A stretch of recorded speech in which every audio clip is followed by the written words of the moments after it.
Et si je vous disais que, depuis longtemps, Dieu vous envoie des signes à chaque pas, mais que beaucoup d'entre nous ne les voient pas? Peut-être est-ce dû à la routine quotidienne qui enveloppe tout, ou à ce léger doute qui nous saisit parfois et nous fait croire que nous ne sommes qu'un parmi tant d'autres au milieu du monde. Mais aujourd'hui, je veux vous montrer quelque chose de différent, quelque chose qui pourrait modifier votre manière d'interpréter les événements du quotidien, ces petits grands indices célestes qui, lorsque nous les reconnaissons, transforment complètement la vie. Après avoir vu cette vidéo, vous repenserez votre façon d'agir dans ces moments où il semble que Dieu vous parle en silence, à travers des personnes ou des situations que nous ne considérons pas toujours importantes. Vous ressentirez l'impérieuse nécessité de ne manquer aucun détail, convaincu que ces messages divins pourraient être précisément la réponse que vous recherchez depuis longtemps. Je vous avoue avoir préparé ce contenu avec beaucoup de dévouement, presque avec le même soin qu'un chevalier offrirait à son plus grand ouvrage. Je l'ai fait pour vous guider du mieux possible, car je suis passionné par le fait de partager tout ce qui peut enrichir la foi et l'espérance de cette communauté. Je vous encourage à vous abonner à notre chaîne et à soutenir cette mission chrétienne, en laissant dans les commentaires « Apoyo nuestra comunidad cristiana », je soutiens notre communauté chrétienne. Croyez-moi, votre abonnement, votre like et votre commentaire ne sont pas de simples gestes virtuels. C'est un acte de foi, un symbole du fait que la parole de Dieu et l'espérance qu'elle apporte peuvent demeurer dans nos cœurs et fleurir. Cette vidéo ne sert pas qu'à nourrir l'intellect, elle est là pour secouer votre fort intérieur. Considérez cela comme un puissant secret, une connaissance profonde qui existe depuis toujours, mais que très peu se sont arrêtés pour l'examiner. Aujourd'hui, vous ferez partie de ce groupe d'élus qui souhaitent découvrir comment Dieu, avec sa sagesse éternelle, peut nous inciter à faire des pas de foi fermes et confiants. Et je vous assure que, si vous restez avec moi jusqu'à la fin, vous sentirez le voile qui couvrait vos yeux spirituels se lever d'une manière qui vous fera sourire, vous émouvoir, et peut-être même vous demander pourquoi vous n'aviez pas remarqué ces signes auparavant. Imaginez, vous marchez dans la rue, en pensant à vos préoccupations la santé, la famille, l'avenir, ou les finances et soudain, quelque chose d'apparemment banal se produit à côté de vous. Cela peut être une phrase entendue au passage, une personne qui propose spontanément son aide, un verset aperçu sur une affiche perdue parmi tant d'autres. Ou peut-être recevez-vous un appel de quelqu'un que vous n'attendiez pas, au moment précis où vous aviez le plus besoin de réconfort. Tout cela ne serait-il que coïncidence? Beaucoup de croyants convaincus affirmeraient que non. Ils diraient plutôt que Dieu agit en silence par ces petits grands détails pour vous soutenir et vous confirmer que vous n'êtes pas seul. Voilà le secret incroyable qui va être révélé dans les minutes qui suivent. Mais s'il vous plaît, restez jusqu'à la fin. Car je vous guiderai pas à pas, en décortiquant comment les Écritures confirment ces manifestations divines dans la vie quotidienne, et comment vous pouvez vous exercer pour affiner l'oreille spirituelle et reconnaître le doux murmure de Dieu. Le contenu que je partage n'est pas le fruit de l'improvisation. Au contraire, c'est le résultat de réflexion, de prière, de recherche biblique et d'un sincère désir de vous voir grandir en maturité spirituelle. Chaque minute que vous passerez ici renforcera votre compréhension et votre foi, comme quelqu'un qui bâtit une maison solide face aux tempêtes du doute. Il y a une raison pour laquelle de nombreuses personnes, tout particulièrement celles d'un âge plus avancé, luttent avec la peur de se sentir déconnectées de Dieu, ou supposent qu'il ne parle plus comme avant. Le manque d'une église proche, l'impossibilité de sortir souvent de chez soi ou même la solitude de voir ses enfants et petits-enfants vivre leur propre vie au loin peuvent peser sur le cœur. C'est pourquoi la technologie, loin d'être froide, se transforme aujourd'hui en un pont chaleureux. Ces vidéos deviennent une bénédiction pour de nombreux fidèles qui ont besoin d'une étreinte spirituelle, d'un encouragement de foi et d'espérance lorsque le doute menace de s'emparer de l'esprit. Imaginez ceux qui consultent leur téléphone ou leur ordinateur en espérant un message pour changer leur journée. Peut-être êtes-vous l'un d'eux. Et en ce moment même, en écoutant ces paroles, vous découvrez cette promesse de réconfort tellement nécessaire. Ce qui était autrefois de la mélancolie, peu à peu devient un murmure divin qui dit « Je suis avec toi à chaque pas, dans chaque événement, et mes signes ne t'ont pas abandonné. » Dès lors, vous entrez dans un espace sacré où vous vous sentez compris et en communion avec le Très-Haut. Permettez-moi de vous le dire avec sincérité, ne partez pas encore. Considérez cela comme un petit avertissement amical, si vous interrompez cette vidéo maintenant, vous risquerez de perdre la révélation complète de ce grand secret spirituel. Et ce n'est pas un secret basé sur la superstition ou une quelconque idée lointaine, mais sur des principes authentiques, tirés d'histoires bibliques et appliqués au quotidien grâce à des exemples concrets. Vous tenez entre vos mains la possibilité d'embrasser la certitude que Dieu continue de parler, et que ces signes éclairent votre chemin d'une lumière nouvelle. Vous vous demanderez, pourquoi devrais-je rester jusqu'à la fin? Qu'est-ce que cela a de si spécial? Eh bien, nous avons préparé un moment intime vers la conclusion, un interlude musical pour adorer Dieu tout en méditant sur l'enseignement reçu.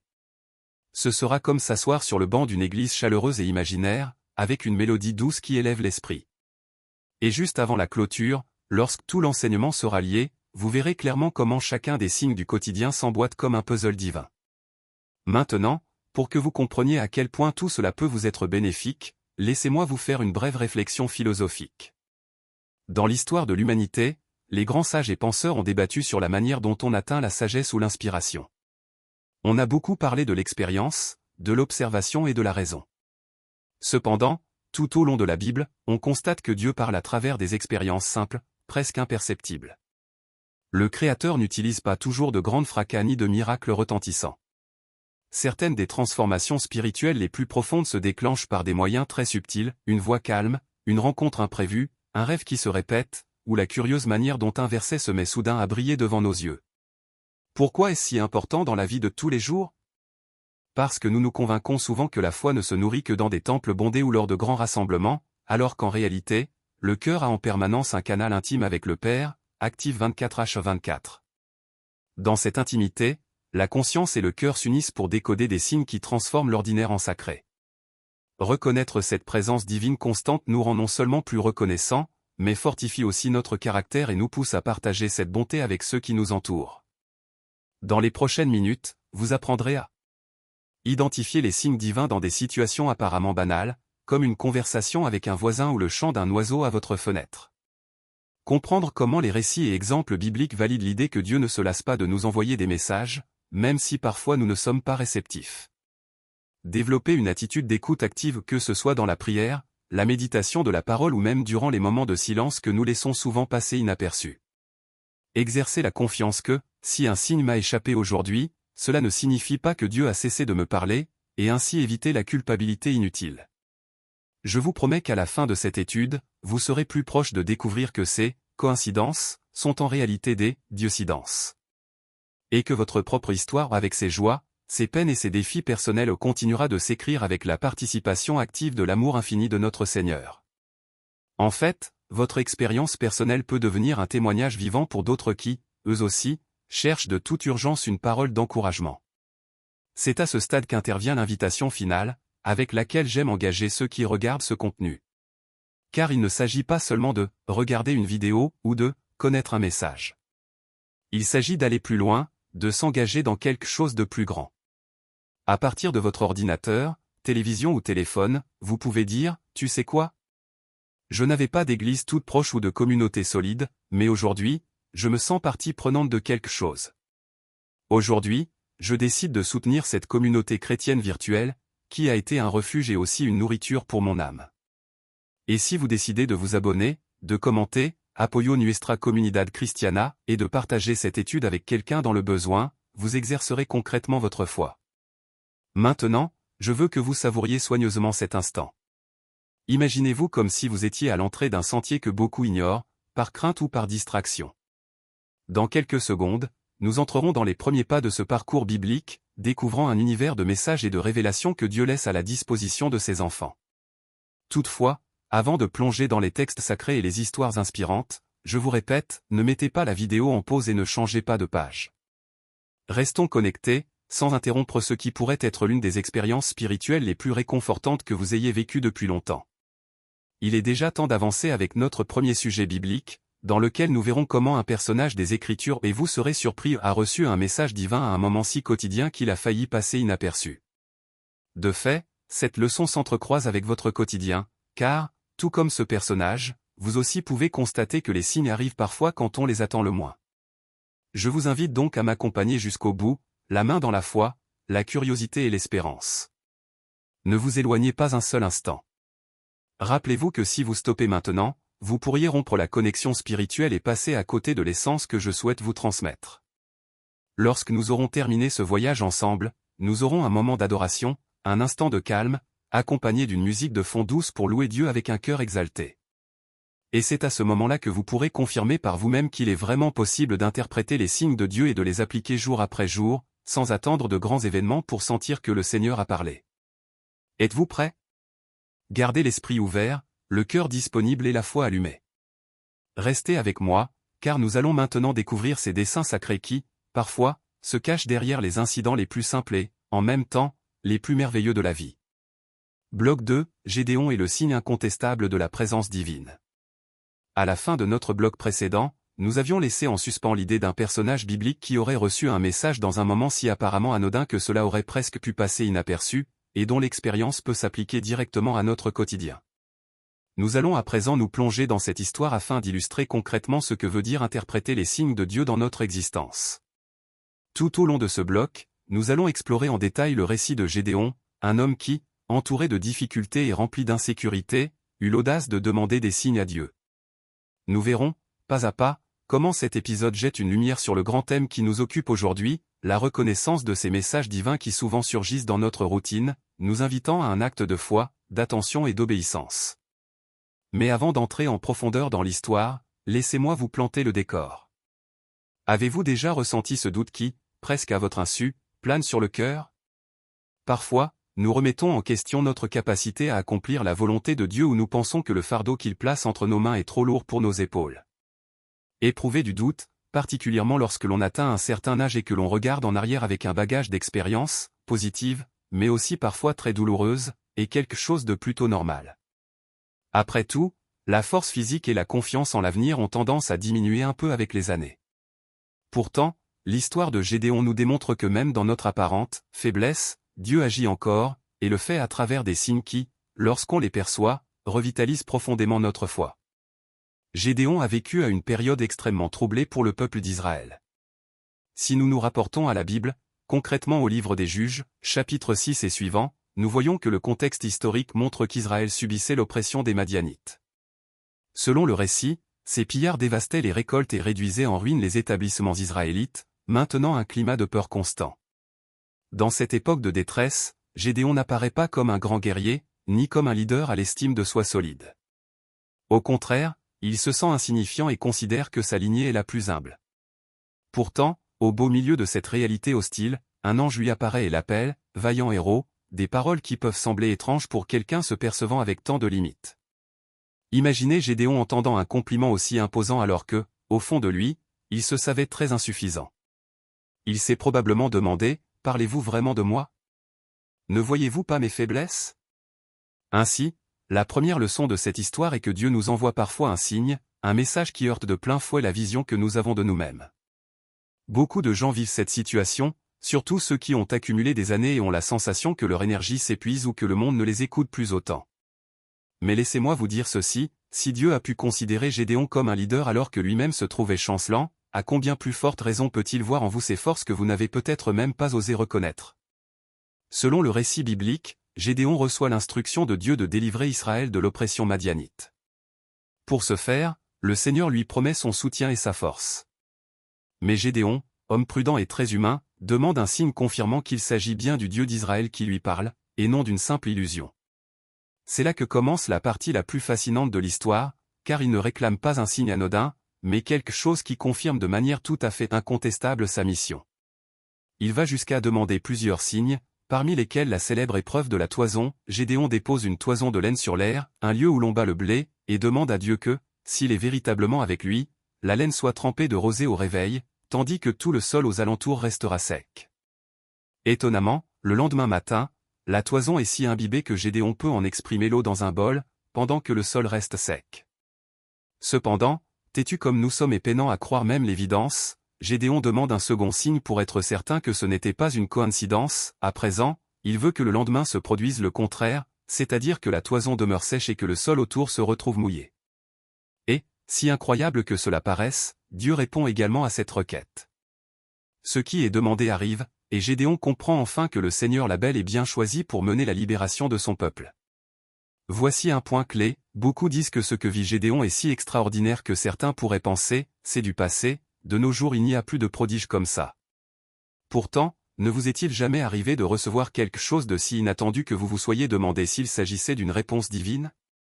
Réfléchissez, une opportunité tombée du ciel au moment où vous ne la cherchiez pas, ce mot d'encouragement qu'une personne vous a adressé, par hasard, alors que vous étiez le plus découragé, ou même l'intervention d'un professionnel de la santé qui a posé le diagnostic juste au moment idoine. Presque toujours, quand on analyse ces circonstances avec le regard de la foi, on se rend compte quels pourraient être ces signes qui nous disent « Tu n'es pas seul, Dieu me place sur ta route pour calmer ton angoisse ». D'un autre côté, il est vrai que nous ne voyons pas toujours clairement ces manifestations. L'esprit adulte, forgé par les années, peut se montrer plus réservé, et nous avons tendance à tout attribuer au hasard ou à la simple coïncidence. Il faut alors se poser la question, croyons-nous vraiment que tout dans la vie n'est qu'un mécanisme aléatoire? La logique de la foi suggère que non, que derrière chaque circonstance, il existe un plan qui, même s'il reste parfois voilé, se révèle à l'occasion de manière imprévisible pour nous rappeler que Dieu demeure Dieu, et que nous restons ses enfants bien-aimés. De la perspective de Gédéon, demander des signes n'était pas un geste d'orgueil, « Seigneur, prouve-moi tout pour que je croie », mais un moyen de s'assurer qu'il n'agissait pas de son propre chef ou sous l'impulsion d'un mauvais discernement. Il arrive, parfois, que le croyant, craignant de décevoir Dieu, préfère s'assurer de suivre la bonne voie. Vous est-il déjà arrivé de prier avec ferveur, réclamant la confirmation de devoir prendre telle ou telle décision, un déménagement, le fait de s'inscrire à un service d'église, de lancer une entreprise familiale, ou même la réconciliation avec un être cher, puis de ressentir, ensuite, une paix intérieure quasi surhumaine? Cela pourrait être un signe qu'en dépit de nos hésitations, Dieu approuve notre chemin et nous dit « Vas-y, je suis avec toi ». Approfondissons le cœur de l'expérience de Gédéon, l'intérêt ne réside pas uniquement dans l'aspect spectaculaire des signes, mais dans le fait que le Seigneur continuait de l'accréditer par des preuves d'amour et de direction. C'est là l'enjeu majeur pour nous aujourd'hui, les signes de Dieu ne surgissent pas pour se vanter ou pour faire parade d'un phénomène surnaturel dépourvu de sens. Ils nous parviennent pour fortifier le croyant dans sa mission, confirmer un chemin droit, dissiper les craintes et enflammer la foi. Le récit montre que, après avoir reçu ces confirmations, Gédéon a assumé son rôle de leader avec courage et, avec une armée réduite, a remporté une victoire prodigieuse sur les Madianites, Juge 7. Traduisons cela concrètement dans la vie d'aujourd'hui. La plupart d'entre nous ne commanderont pas une armée physique contre un oppresseur, mais nous luttons peut-être contre elle, armée du doute, qui nous souffle qu'il est trop tard, que nous manquons de force, ou que la société actuelle ne veut plus entendre parler de Dieu. Malgré tout, chaque fois que nous percevons un signe d'espérance, que cette parole de vie que nous partageons redonne le moral à autrui, c'est comme si le ciel nous témoignait sa bénédiction. Chaque fois qu'un frère à qui nous avions tendu la main nous confie que, il s'est passé quelque chose, après notre prière commune, nous sommes face à un signe qui ancre la conviction que nous sommes dans la volonté de Dieu et que son appui ne nous fait pas défaut. Peut-être, à cet instant, vous demandez-vous, comment être sûr que c'est Dieu qui m'envoie ce signe, et non mon imagination? C'est une question naturelle et légitime, que Gédéon se posait également. Il n'y a pas de formule rigide, mais la Bible nous met au défi de mettre à l'épreuve les esprits, 1 Jean 4:1, pour discerner ce qui vient de Dieu. En pratique, cela signifie prier dans l'humilité pour que le Seigneur dissipe notre incertitude, tout en examinant la cohérence de ce que nous vivons avec l'enseignement biblique et l'amour chrétien. On ne saurait, par exemple, voir comme signe de Dieu quelque chose qui nous inviterait à agir contre l'amour du prochain ou la justice. Lorsque Gédéon a demandé des signes, jamais il n'a cherché à se soustraire à la morale ou à l'obéissance envers Dieu. Ses requêtes visaient à affermir sa foi, et non à manipuler la volonté divine. C'est pourquoi, pour aborder ce principe dans votre vie quotidienne, vous pouvez garder à l'esprit certains points pour mieux discerner ce qui pourrait constituer un signe de Dieu. La paix intérieure, même au cœur de circonstances difficiles, lorsqu'un projet est confirmé par Dieu, une profonde sérénité surgit en nous, qui persiste en dépit des obstacles. La confirmation répétée, parfois, un seul indice ne suffit pas. Il peut arriver que la même parole, le même verset ou le même conseil apparaissent à divers moments, par différentes personnes, jusqu'à ce qu'on comprenne, très probablement, qu'il y a là un message spécial pour soi. La cohérence avec la Bible, Dieu ne se contredit pas et n'encourage pas des actes contraires à sa nature aimante et juste. Un appel qui incite à l'amour et au service sincère s'harmonise souvent avec son langage. Le conseil de frères mûrs dans la foi, même si vous ne disposez pas d'une église locale voisine, vous avez sans doute un croyant raisonnable à qui parler, ne serait-ce que par téléphone ou Internet. Son éclairage peut apporter une lumière supplémentaire et confirmer ce que vous pressentez comme venant du ciel.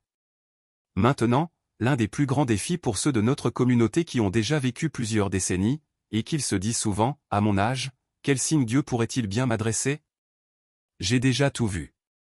Mais, si nous relisons la Bible, nous voyons qu'elle contient pléthore d'histoires où le Seigneur ne se contente pas de continuer à employer des personnes âgées, il le fait parfois de façon renversante. Songeons à Moïse, qui a commencé sa grande mission dans ses 80 ans. Observons Anne, la prophétesse, qui a reconnu l'enfant Jésus quand il fut présenté au temple, Luc 2, 36-38. Quel signe merveilleux! Elle a vu en ce petit la promesse du Messie, ce que la majorité ignorait. Si Anne n'avait pas été attentive et sensible à la voix divine, elle aurait manqué cet instant sacré. Et c'est la preuve qu'il n'y a ni limite de temps, ni limite d'âge pour sentir la trace de Dieu.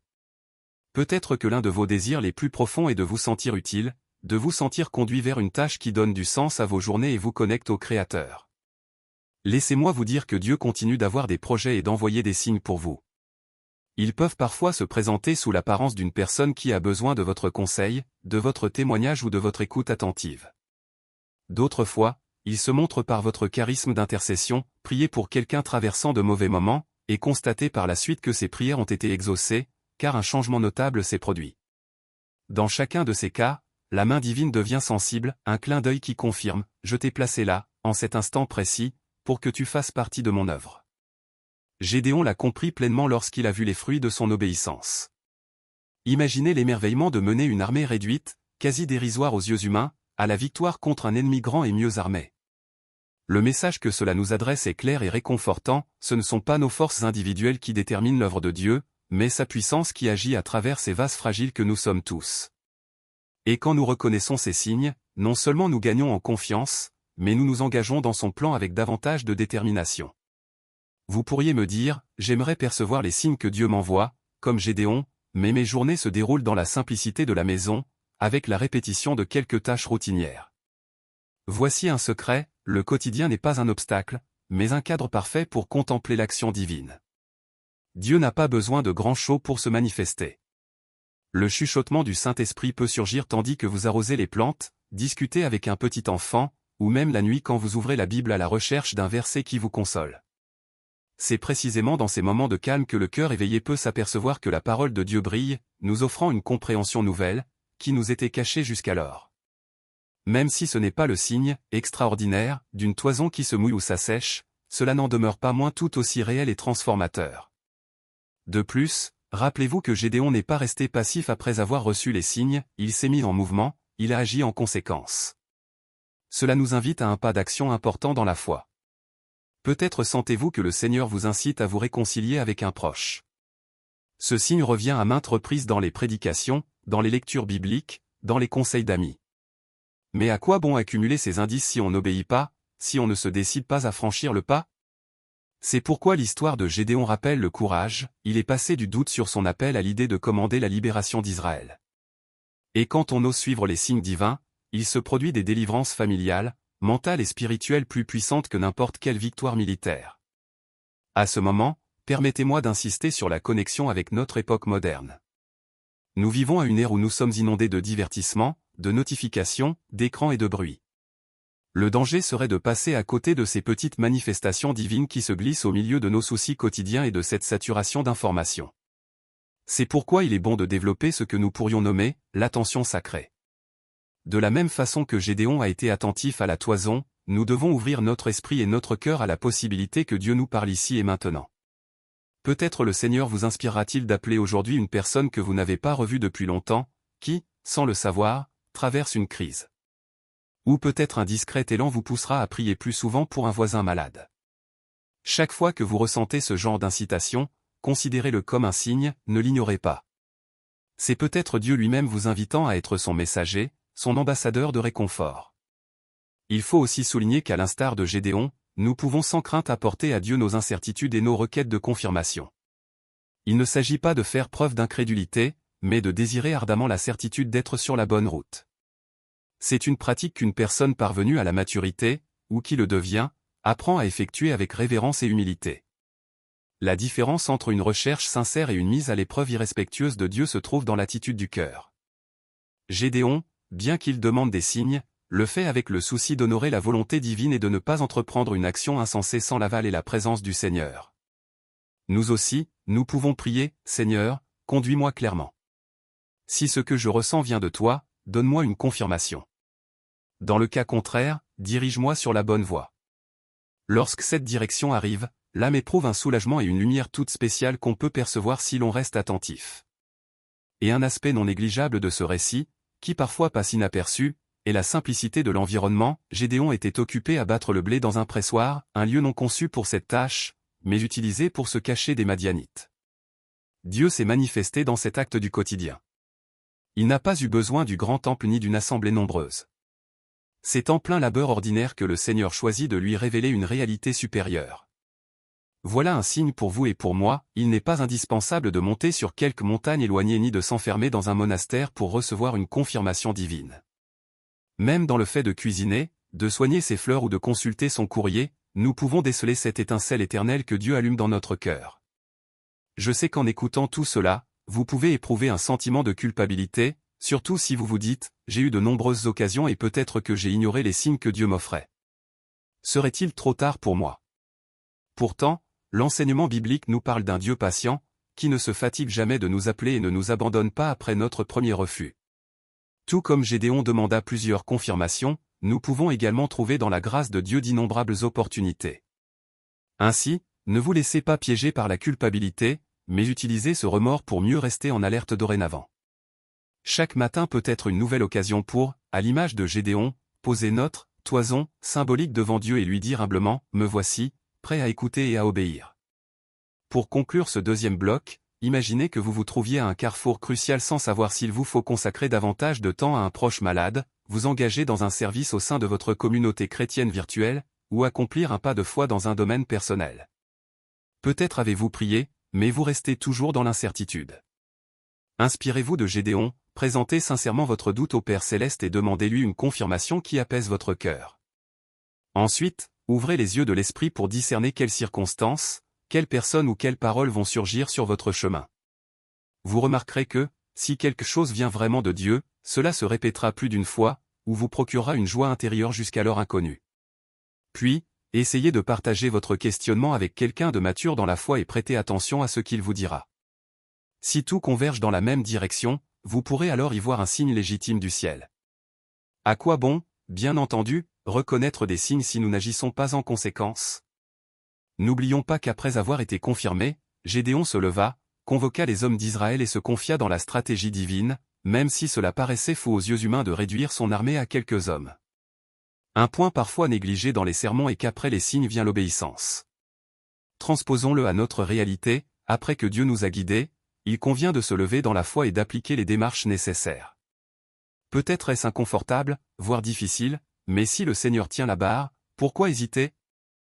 Gédéon, avec ses peurs et ses limites, s'est lancé dans l'aventure de la foi et a accompli ce qui paraissait irréalisable. Vous aussi, vous pouvez remporter des victoires personnelles si vous laissez la lumière divine vous éclairer et que vous marchez en toute fidélité. C'est ainsi que se clôt notre deuxième bloc, en vous invitant à examiner consciencieusement l'histoire de Gédéon, Juges 6 et 7, et à en faire un parallèle avec votre vie quotidienne. Vous pourrez avoir l'impression de lire un événement lointain et révolu, mais en réalité, la nature humaine et la nature divine n'ont pas changé.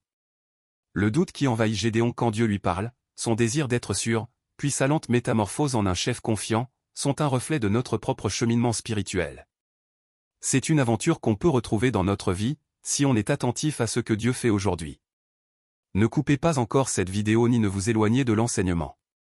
Restez avec nous pour le prochain bloc, où nous continuerons d'examiner un autre passage biblique qui, derrière son apparente simplicité, révèle de puissants et profonds signes que Dieu adresse à ses enfants. Après Gédéon, nous parlerons plus tard d'Élie, ou même de ceux qui, sans appartenir au peuple d'Israël, avaient l'habitude de garder l'œil et l'oreille ouverts pour reconnaître quand Dieu intervenait de façon extraordinaire. C'est la promesse de la foi, découvrir, dans l'ordinaire, la main aimante du Créateur. Si vous vous sentez fortifié, n'hésitez pas à laisser votre commentaire, Apoyo nuestra comunidad cristiana, je soutiens notre communauté chrétienne. Votre commentaire n'est pas un geste mécanique, mais un témoignage d'engagement dans la diffusion du message divin. Et, surtout, entretenez la flamme de la foi. Il se peut que, dans les jours qui viennent, vous viviez exactement l'expérience de Gédéon, constatez qu'une chose qui semblait impossible s'accomplit finalement, et votre cœur entendra la voix de Dieu qui vous dira « Tu vois comme j'étais avec toi ». L'invitation demeure, ne rompez pas la connexion. Quand viendra le moment de louer Dieu d'une douce mélodie à la fin, vous pourrez ouvrir votre cœur et remercier pour les nombreux signes, jusqu'ici méconnus ou incompris, qui vous entourent silencieusement. Je vous encourage à demeurer en compagnie de cet enseignement qui, avec ferveur, j'espère deviendra une lumière dans vos journées. Et souvenez-vous, aucun âge, aucune condition sociale ou circonstancielle ne peut nous séparer de la volonté divine. Nous sommes au centre de son amour, et il utilise chaque jour, chaque personne et chaque recoin de la création pour nous murmurer « Je suis toujours là, plus proche que tu ne le penses ». C'est ainsi que nous clôturons notre bloc 2. Préparez-vous, car dans les parties suivantes, nous approfondirons la façon dont Dieu, dans les temps bibliques comme aujourd'hui, continue à offrir des confirmations à ceux qui le cherchent avec humilité. Et c'est ainsi que, tout comme Gédéon, nous passons de la perplexité à la certitude, et de la faiblesse au courage, quand nous ouvrons les portes de notre cœur à l'éventualité d'un Dieu qui communique de manière subtile mais indéniable, envers quiconque persévère dans la foi. Bloc 3, Élie et la voix silencieuse de Dieu. Dans le bloc précédent, nous avons exploré les expériences de Gédéon, un homme qui avait besoin de confirmations claires avant de s'engager dans une mission qui lui paraissait dépasser ses capacités. À présent, pour approfondir encore notre compréhension des signes divins dans la vie quotidienne, nous allons nous concentrer sur l'histoire d'Élie, l'un des prophètes les plus célèbres de l'Ancien Testament. Il a connu des expériences extraordinaires qui l'ont mené à des démonstrations publiques de la puissance de Dieu, mais aussi à une rencontre intime où il a compris que, parfois, le Créateur parle d'un murmure doux qui se distingue du vacarme du monde. Ce récit illustre de façon très touchante la manière dont nous pouvons percevoir et reconnaître les indices que le Seigneur nous envoie, même lorsque nous sommes épuisés ou immergés dans un tourbillon de problèmes personnels. L'histoire d'Élie est principalement relatée dans le premier livre des rois, à partir du chapitre 17. Nous sommes à une époque où le peuple d'Israël se débattait dans l'idolâtrie. Le roi Achab, influencé par son épouse Jézabel, avait introduit le culte de dieux païens, en particulier Baal, encourageant des pratiques qui offensaient profondément le Seigneur. Au milieu de cette obscurité, Élie apparaît comme le porte-parole de la volonté divine, sa figure se dresse avec un message radical, annoncer qu'une terrible sécheresse frapperait la région à cause de la rébellion du peuple. Imaginez un homme seul s'opposant aux puissants du royaume, proclamant un désastre et appelant au repentir. Quoi d'étonnant qu'Élie se soit enfui, devenu une sorte de fugitif, se cachant près d'un ruisseau et se nourrissant de façon miraculeuse de ce que des corbeaux lui apportaient matin et soir? Pourquoi parler d'Élie dans le cadre des signes divins du quotidien? Parce que, même en exil forcé, Dieu n'a cessé de lui donner des marques pour qu'il sache qu'il ne l'abandonnait pas. Élie bénéficiait d'un soutien au jour le jour, d'abord avec les corbeaux, ensuite dans la maison de la veuve de Sarepta, où il n'y avait presque pas de provisions, mais où la nourriture ne s'épuisait jamais. À la mentalité actuelle, ces événements s'apparentent à de petits miracles, qui, bien qu'apparemment quotidiens, se révèlent immenses lorsque nous les contemplons avec les yeux de la foi. C'est la première leçon à retenir, de la même manière qu'Élie a survécu grâce à l'aide d'oiseaux étranges et d'une inconnue, il est possible que vous aussi, vous viviez des aides inattendues, sans pourtant toujours les identifier comme des manifestations de la grâce de Dieu. Les Écritures rapportent qu'après un certain temps, Élie revient et a lieu le fameux duel avec les prophètes de Baal sur le mont Carmel, 1 Roi 18. Là-bas, au cours d'un acte spectaculaire, Élie met au défi les adorateurs de Baal afin de prouver quel Dieu répondrait par le feu descendu du ciel. Réaffirmant sa confiance dans le Seigneur, Élie assiste à l'allumage miraculeux de l'autel, humiliant ainsi les faux prêtres. Le peuple est témoin de ce moment colossal, et beaucoup retrouvent la foi dans le Dieu véritable. À première vue, cela ressemble à un déploiement de miracles retentissants et admirables. Toutefois, il ne faut pas s'arrêter aux miracles bruyants, l'histoire d'Élie se poursuit et devient profondément humaine au chapitre suivant, lorsque le prophète, malgré une victoire aussi remarquable de l'intervention divine, s'enfonce dans le désespoir et la peur. C'est là un élément essentiel, après la grande réussite au Carmel, Jézabel promet de tuer Élie. Épuisé, effrayé et se sentant seul, il fuit à nouveau. Imaginez la charge émotionnelle et mentale qu'il devait assumer. Malgré le feu tombé du ciel, il s'écroule devant les menaces de la reine. C'est un peu comme dans nos vies, on peut traverser des moments de feu, ou d'expériences glorieuses où l'on se dit « Dieu est avec moi », mais aussitôt après, face à une épreuve différente, on sent la foi nous filer entre les doigts. Dans sa fuite, Élie s'assoit sous un genêt et supplie le Seigneur de lui ôter la vie, tant il se sent inutile et abandonné. Il semble alors un vagabond au milieu de nulle part, anéanti par la crainte et la fatigue, qui s'écrie « C'en est trop, Éternel. Prends mon âme ». Dans cet abîme sombre, Élie reçoit la visite d'un ange qui le nourrit et l'exhorte à poursuivre son chemin, car sa route n'est pas terminée. Cet appui céleste se répète à plusieurs reprises, l'incitant à se relever et lui rappelant qu'il n'est pas aussi seul qu'il l'imagine. De nouveau, nous voyons la présence divine se manifester de façon imprévue et revigorante. L'expérience d'Élie dans ce désert, où il demande la mort, nous apprend que Dieu n'oublie pas ceux qui sont sans force.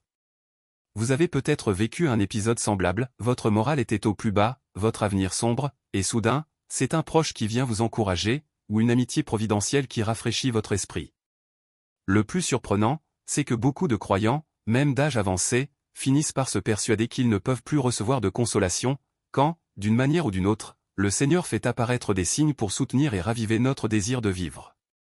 Après ce repos et cet élan nouveau, Élie se déplace jusqu'au mont Horeb, ou Sinaï, où se produit un épisode déterminant pour la compréhension du fait d'entendre Dieu jusqu'à aujourd'hui. Là, le Seigneur lui ordonne de sortir de la grotte où il s'était réfugié, car il va se manifester. Le passage raconte qu'un vent violent se lève et brise les montagnes, mais Dieu n'est pas dans le vent, puis survient un tremblement de terre, mais Dieu n'est pas dans le séisme, ensuite vient un feu, mais l'Esprit ne se révèle pas dans les flammes, enfin retentit un doux murmure, un discret souffle, et c'est alors qu'Élie se couvre le visage et comprend que, dans ce silence, le Seigneur parle, 1 Roi 19, 11-13. Cette scène, si brève en mots, possède une profondeur indescriptible, il arrive qu'on attende de Dieu qu'il ne s'exprime que par de grandes démonstrations, on désire ces « feux du Carmel » ou quelque chose qui ébranle nos fondations de manière spectaculaire. Pourtant, Dieu choisit souvent, avec une étonnante fréquence, la tranquillité, le calme. Il s'approche avec la douceur d'une brise légère qui pénètre le cœur sans forcer la porte. Prenez un instant pour réfléchir, le monde moderne nous bombarde d'informations, de distractions et de stimuli en continu. Nous nous octroyons rarement un moment de silence pour percevoir la voix de Dieu en notre fort intérieur. Nous cherchons des solutions instantanées et des signes imposants, oubliant que le Seigneur aime aussi la simplicité et l'intimité. Élie a dû affronter le déchaînement du vent, le fracas du tremblement de terre et le grondement du feu, simplement pour découvrir que Dieu n'était ni dans le fracas ni dans la fureur, mais dans un murmure délicat qui exige une écoute raffinée et une disponibilité de l'âme. Ce murmure est toujours d'actualité. Peut-être, dans un instant de prière silencieuse, en parcourant seul votre jardin, ou même en vous rendant à l'épicerie du coin, ressentirez-vous dans le cœur cette voix discrète qui apporte du réconfort, qui guide ou corrige avec amour. On peut se demander, comment apprendre à percevoir ce murmure divin dans mon quotidien? Élie nous donne une piste significative, il s'est tenu à l'entrée de la grotte. Sortir du refuge représente un acte de courage et d'ouverture. Malgré la peur de ne pas savoir comment Dieu se manifesterait, il a fait le pas d'être disponible. De même, nous devons parfois nous réserver un moment, ralentir le rythme, taire nos bruits intérieurs et dire à Dieu, parle, car ton serviteur écoute.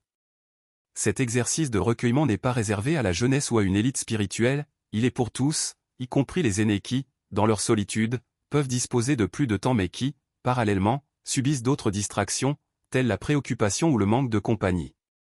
Si nous osons cultiver cette pause, nous pourrons détecter des signes qui nous échappent lorsque l'esprit s'emballe.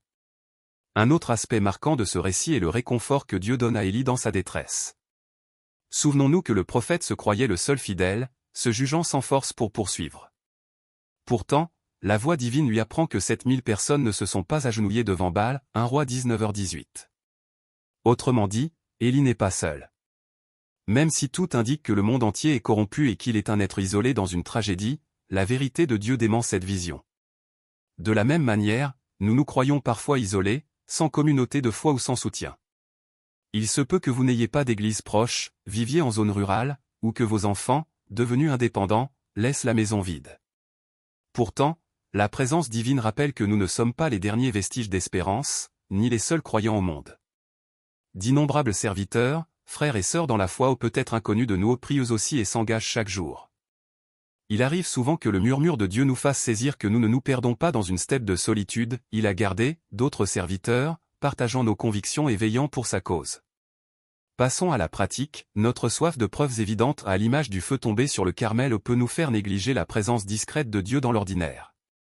Un salut bienveillant d'un voisin devient alors une étincelle de grâce qui, à l'instant requis, atténue notre tristesse.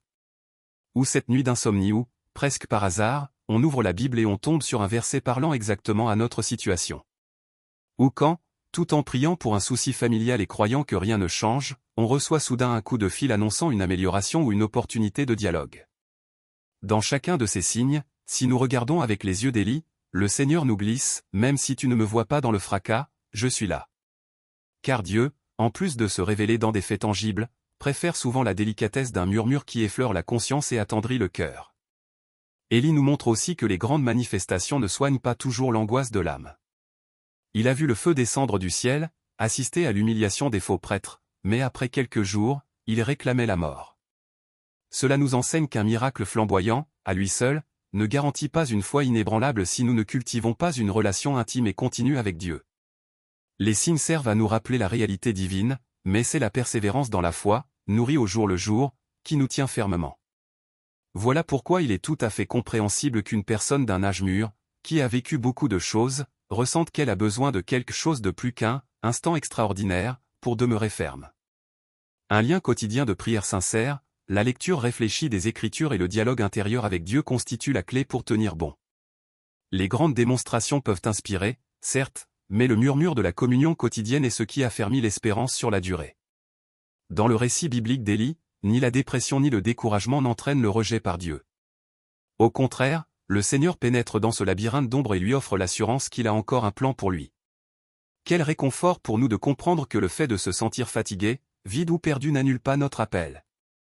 Élie a reçu un souffle nouveau précisément après avoir touché le fond. Dans ce discret murmure, Dieu lui a attribué des tâches concrètes, prouvant que son plan ne se bornait pas à cette grotte. Peut-être ressentez-vous aussi cette impression d'être devenu inutile, que vos années de force sont révolues et qu'il ne vous reste qu'à être spectateur. Mais la voix divine ne cesse de nous rappeler qu'il y a encore à faire. Cela peut être prier pour quelqu'un, transmettre un mot de sagesse, ou bien assister et encourager un proche dans le besoin. Quand nous percevons un tel appel, même discret comme la brise, renaît la conviction que Dieu ne nous a pas oubliés. Parfois, on s'interroge sur la raison pour laquelle Dieu emploie un murmure au lieu d'un fracas. Une des réponses possibles est qu'il veut que nous développions l'intimité et l'attention consciente à sa présence. De plus, lorsque la voix se fait douce, l'auditeur est incité à s'approcher, à faire plus d'efforts. Un tumulte peut submerger, tandis que le murmure suscite le désir, instaure un climat de tendresse et de communion. Cette tendresse se rend sensible dans les petites choses de la vie, qui passent inaperçues si nous ne restons pas en éveil. C'est là tout l'enjeu de l'interprétation des signes de Dieu, apprendre à contempler l'agir divin dans le simple, dans l'apparemment infime, et dans ce qui ne peut être perçu que par un cœur en éveil. Une fois Élie revenu du Horeb, il était loin d'avoir résolu tous ses problèmes, mais il gardait au fond de lui la conviction que le Seigneur marchait à ses côtés. Peut-être n'y avait-il pas de triomphe apparent, ni les acclamations de la foule, ni le feu tombé du ciel, mais il avait reçu une parole sans équivoque l'appelant à continuer. De même, dans notre vie, les difficultés ne disparaîtront pas toujours après un entretien intime avec Dieu, mais on en ressort avec la certitude qu'il y a un cap et un compagnon infaillible, rendant plus léger le fardeau et apportant un sens jusque dans l'épreuve la plus grande.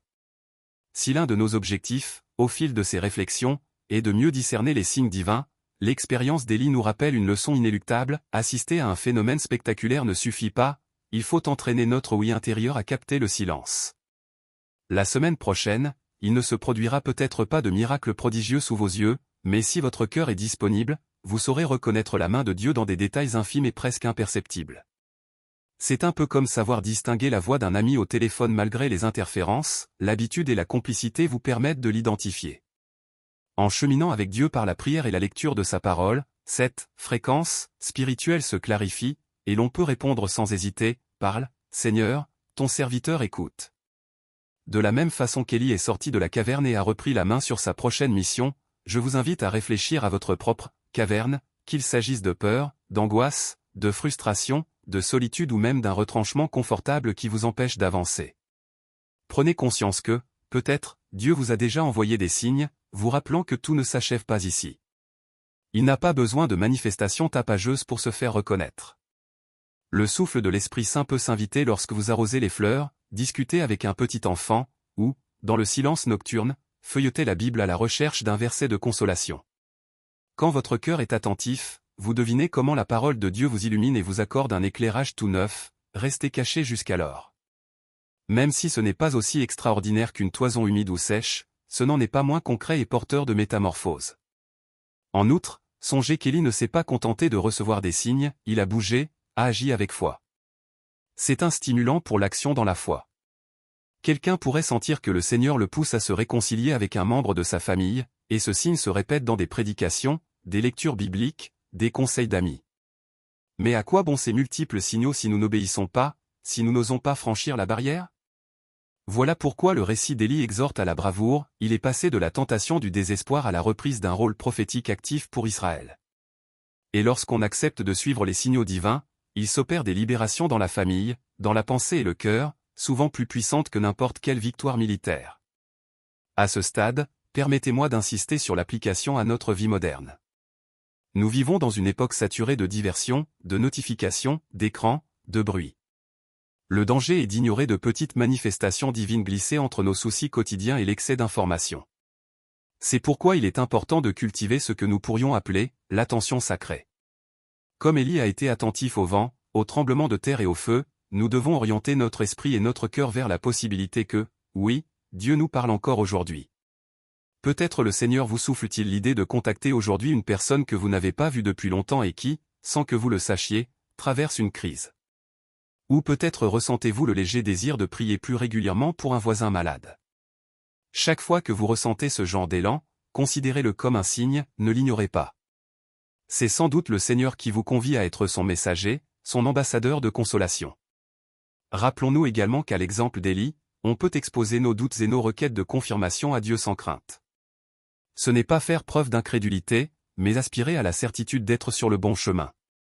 Et ceci, un croyant mûr ou en voie de le devenir, peut l'exprimer avec révérence et humilité. La ligne séparant une quête sincère d'une mise à l'épreuve irrévérencieuse réside dans l'attitude du cœur. Élie, malgré sa demande de signe, demeure attaché à la morale et à l'obéissance à Dieu. Il veut juste être sûr de ne pas s'embarquer dans une folie qu'il s'inventerait. Ainsi, nous aussi, nous pouvons prier, « Seigneur, guide-moi avec clarté. Si c'est ta volonté, confirme-la moi. Sinon, montre-moi la bonne voie. » Quand ce guidage apparaît, on éprouve un allègement et une lueur particulière que l'on peut ressentir si l'on reste attentif. Un détail très précieux de ce récit, souvent négligé au premier abord, est le fait que tout se déroule avec simplicité. Élie, terrassé, se trouve en pleine routine, il se cachait sous un genêt, plus tard dans une grotte. Dieu se manifeste dans cette situation de fatigue et de découragement. Il n'avait pas besoin de la splendeur d'un grand temple ni d'une assemblée gigantesque, c'est au cœur de cette fuite désespérée que le Seigneur lui démontre l'ampleur de sa réalité. C'est un avertissement pour vous et pour moi, il n'est pas indispensable de grimper sur une montagne isolée ou de s'isoler dans un couvent pour recevoir une orientation divine. Même dans le simple fait de préparer le repas, d'arroser des plantes ou de lire votre courrier, vous pouvez rencontrer l'étincelle de l'éternité que Dieu enflamme dans notre cœur. Je conçois qu'en entendant tout cela, vous puissiez ressentir de la culpabilité, surtout si vous vous dites « J'ai vécu tant d'occasions et peut-être ai-je négligé les signes que Dieu m'adressait. » N'est-il pas trop tard à présent? Pourtant, l'enseignement biblique nous révèle un Dieu patient, jamais las de nous appeler, qui ne s'éloigne pas après le premier refus.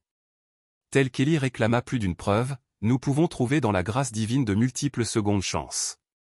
Ainsi, ne vous laissez pas capturer par la culpabilité, mais servez-vous de ce repentir pour être plus vigilant à l'avenir. Chaque aube peut devenir une nouvelle opportunité, à l'image d'Élie, pour présenter notre murmure symbolique à Dieu et lui dire simplement « Me voici, prêt à écouter et à obéir ».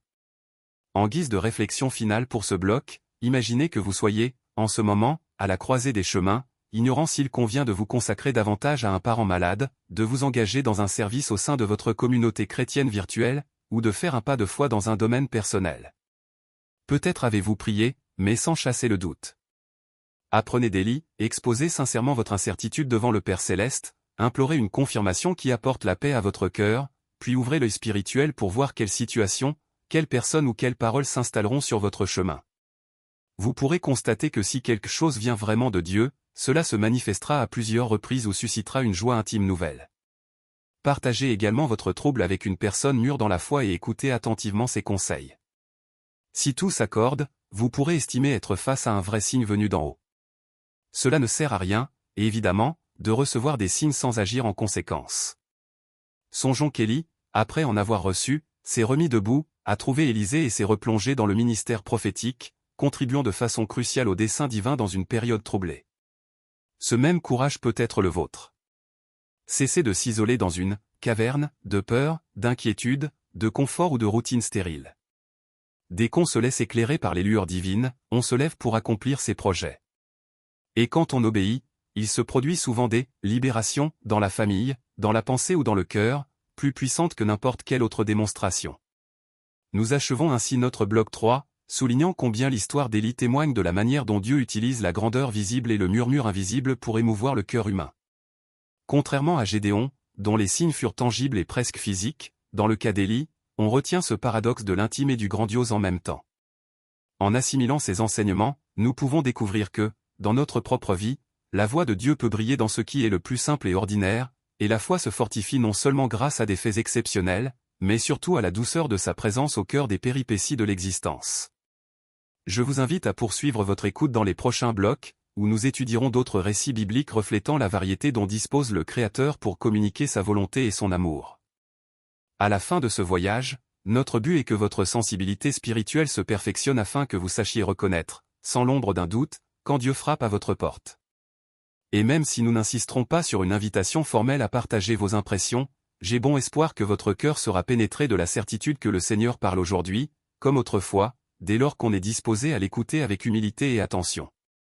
Dans ce silence, dans ce doux battement, il reste présent, guidant, réconfortant et révélant de nouvelles perspectives qui donnent sens à chacun de nos jours. Bloc 5, la grâce de Dieu à travers nos relations. Maintenant que nous avons réfléchi au murmure divin et à la manière dont Dieu rejoint notre cœur au milieu des choses ordinaires, nous avançons vers notre 5e bloc, où nous aborderons un sujet essentiel pour interpréter les signes de Dieu dans notre vie quotidienne, la façon dont il s'approche de nous à travers nos relations humaines. Ce thème est de la plus haute importance, surtout lorsque les années passent et que nous regardons derrière nous pour constater l'empreinte laissée par nos amis, notre famille et nos frères et sœurs dans la foi. Si, dans le bloc précédent, nous soulignons l'importance d'être attentifs à ce murmure discret de Dieu, maintenant nous allons mettre l'accent sur la manière dont les liens que nous tissons deviennent des instruments du message divin, lequel fortifie, console, et peut parfois nous surprendre par son pouvoir transformateur. Avez-vous déjà ressenti que Dieu vous parlait à travers la voix d'un proche? Vous est-il arrivé de rencontrer des personnes qui semblent surgir dans votre vie au moment précis où vous aviez besoin d'un coup de main ou d'un conseil qui redonne de l'élan à votre foi? Ce n'est pas un hasard. Dans la parole de Dieu, nous trouvons de nombreux passages qui insistent sur l'importance de la communion fraternelle, de la fraternité, et de cet amour du prochain, qui nous permet de découvrir le Seigneur chez d'autres êtres humains. Peut-être, en songeant au passé, vous vous rappelez une scène bien précise, un aîné sage dans votre quartier ou un membre de la famille généreux de cœur qui vous a prononcé les mots justes pour former votre caractère chrétien. Ou encore, à votre enfance ou jeunesse, quelqu'un qui vous a vraiment éduqué pour la vie, vous corrigeant avec fermeté mais bienveillance et vous faisant comprendre que chaque acte de bonté est, en réalité, un témoignage de l'action divine. Ce sont ce genre de relations qui, sans tambour ni trompette, nous révèlent la main du Seigneur guidant nos pas et nous font prendre conscience que nous ne sommes pas seuls. Pour illustrer ceci avec un épisode biblique qui, souvent, ne reçoit pas toute l'attention qu'il mérite, laissez-moi vous emmener dans le récit de l'homme paralysé qui fut amené devant Jésus, rapporté dans l'évangile de Marc, chapitre 2, versets 1 à 12.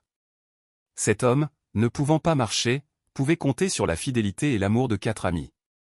Convaincus que le Maître pouvait le guérir, ils ont accompli l'impensable, ils sont montés sur le toit de la maison où Jésus prêchait, ont fait une ouverture et ont descendu le malade pour qu'il se retrouve juste devant les yeux du Christ. Pouvez-vous imaginer la scène? Le lieu était bondé, la foule serrée, peut-être beaucoup de curieux sans vraie foi.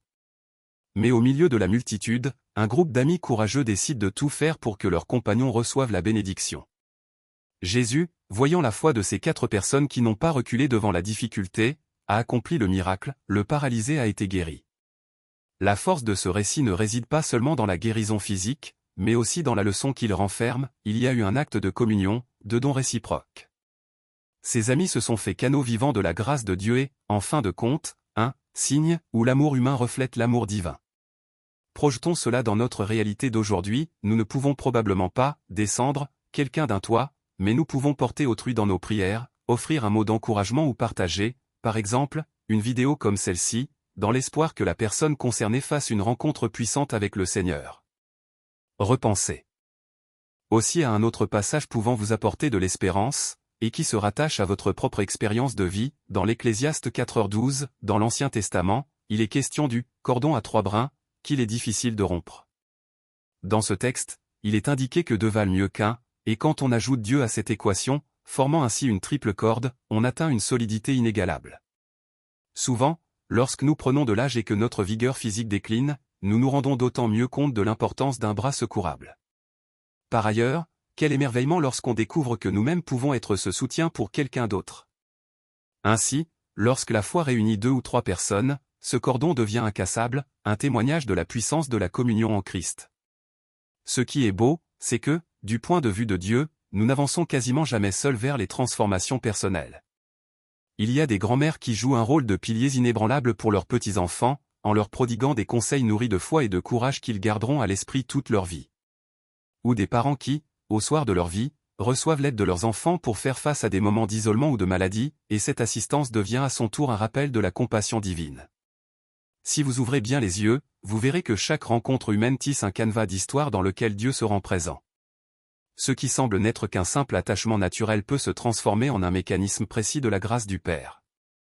De nombreux croyants qui traversent des hauts et des bas spirituels affirment ne pas avoir reçu de « signes évidents » du ciel, mais ils oublient parfois que la plus grande manifestation de la présence du Seigneur se trouve dans une visite inattendue, un pardon accordé ou dans la volonté qu'a quelqu'un de nous secourir quand nous faiblissons. Ce cercle de bonté et de miséricorde ne repose pas sur des théories abstraites, mais sur des êtres de chair et d'os qui s'aiment, se soutiennent et se fortifient mutuellement.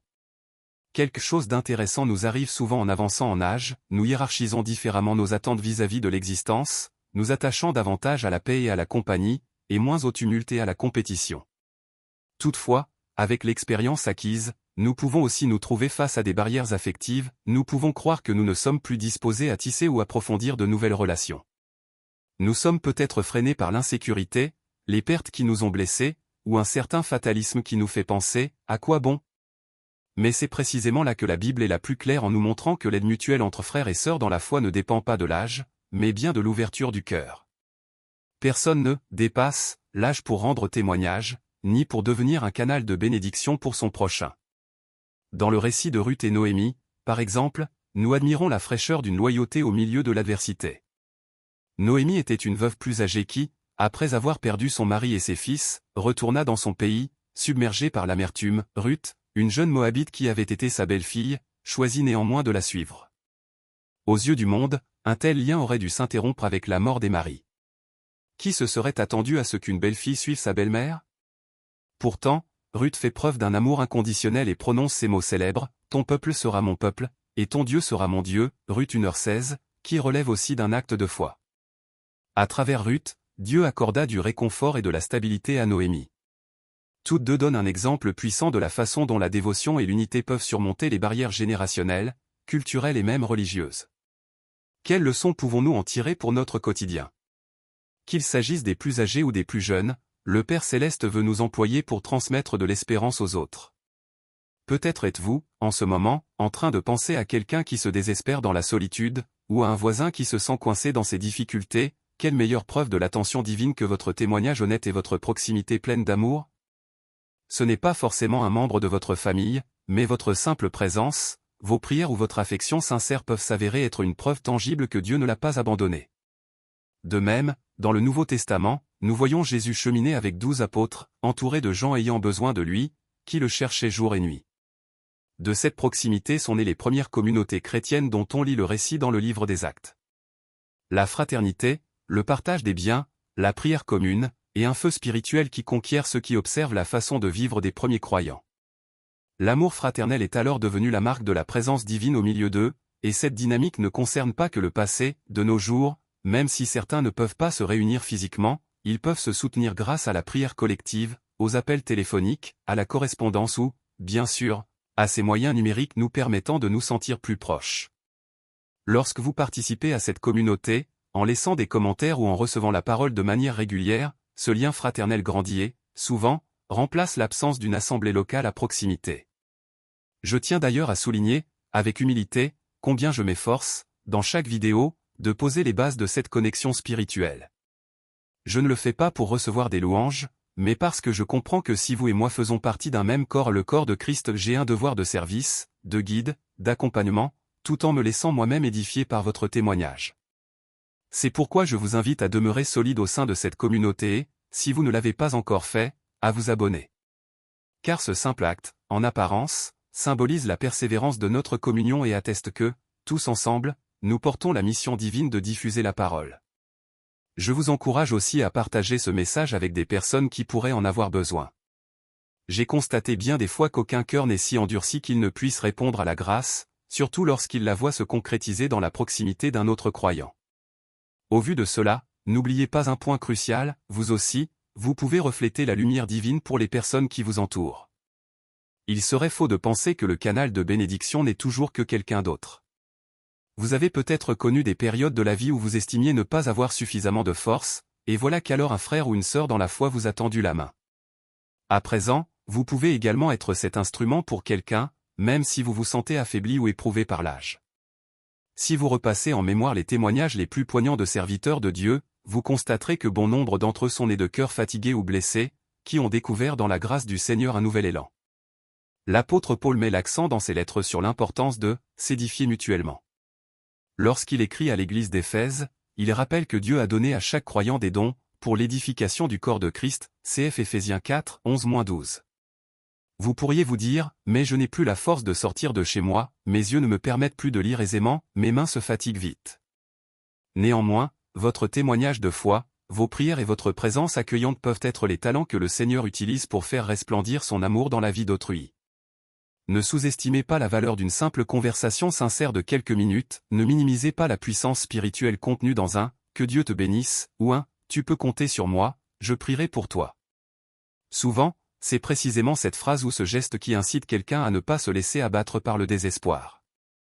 Si j'insiste tant sur la nécessité que vous restiez attentif à cette vidéo et ne rompiez pas notre connexion spirituelle, c'est précisément pour cela, comprendre pleinement comment Dieu se sert de nos relations pour nous parler requiert un processus. Tout au long de chaque bloc, nous décomposons différents aspects de la manière dont le Très-Haut se révèle.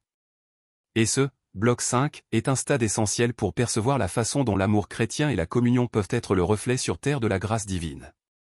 C'est pourquoi je vous invite à une réflexion plus profonde, profitons-nous véritablement des relations que Dieu a mises sur notre route? Soyons certains que, dans son infinie sagesse, il nous entoure des gens qu'il nous faut pour nous faire grandir, et pour eux aussi. Parfois, une personne qui nous irrite ou que nous jugeons un peu difficile est précisément l'instrument que Dieu emploie pour polir notre caractère, pour nous apprendre la patience et l'humilité. Ou bien un vieux camarade refait surface à l'instant où nous nous trouvons très seuls et, grâce à son amitié, le Créateur, centenaire, nous murmure « Mon enfant, je ne t'ai pas quitté, je continue de pourvoir pour toi ».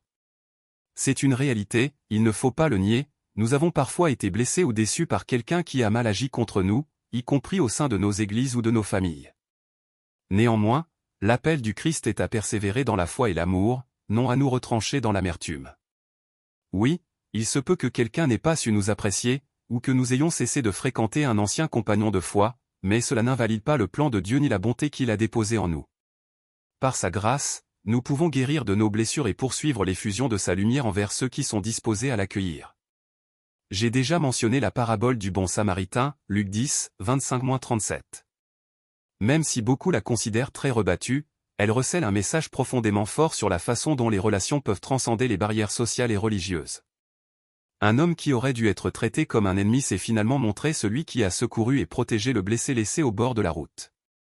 L'enseignement ne se limite pas au commandement d'aimer son prochain comme soi-même, c'est aussi la démonstration de la façon dont Dieu peut employer nos relations parfois de parfaits inconnus pour nous rappeler que sa miséricorde ne connaît pas de bornes. Notre vocation est de jouer le rôle d'un samaritain dans un monde où tant de gens sont tombés au bord du chemin, espérant un signe d'amour. Ne serait-ce pas ce, et si je vous disais que vous pourriez être le pont entre Dieu et quelqu'un d'autre? En embrassant une telle perspective, nous cessons de considérer nos soucis comme de simples excuses pour nous isoler, et nous commençons à nous demander, qui a besoin de ma parole d'encouragement aujourd'hui? Comment transmettre la bonté dont j'ai bénéficié jadis lorsque j'étais abattu? Et ainsi, la promesse de Jésus selon laquelle, quiconque aura quitté, à cause de moi et de l'Évangile, sa maison, ses frères, ses sœurs, son père, sa mère ou ses terres, recevra au centuple dès à présent, cf. Marc 10, 29-30, devient réalité. Il ne s'agit pas seulement de biens matériels, mais bien d'une famille spirituelle qui se multiplie, d'amitiés vraies qui se forment dans la foi, et de la joie d'être associé à un projet éternel.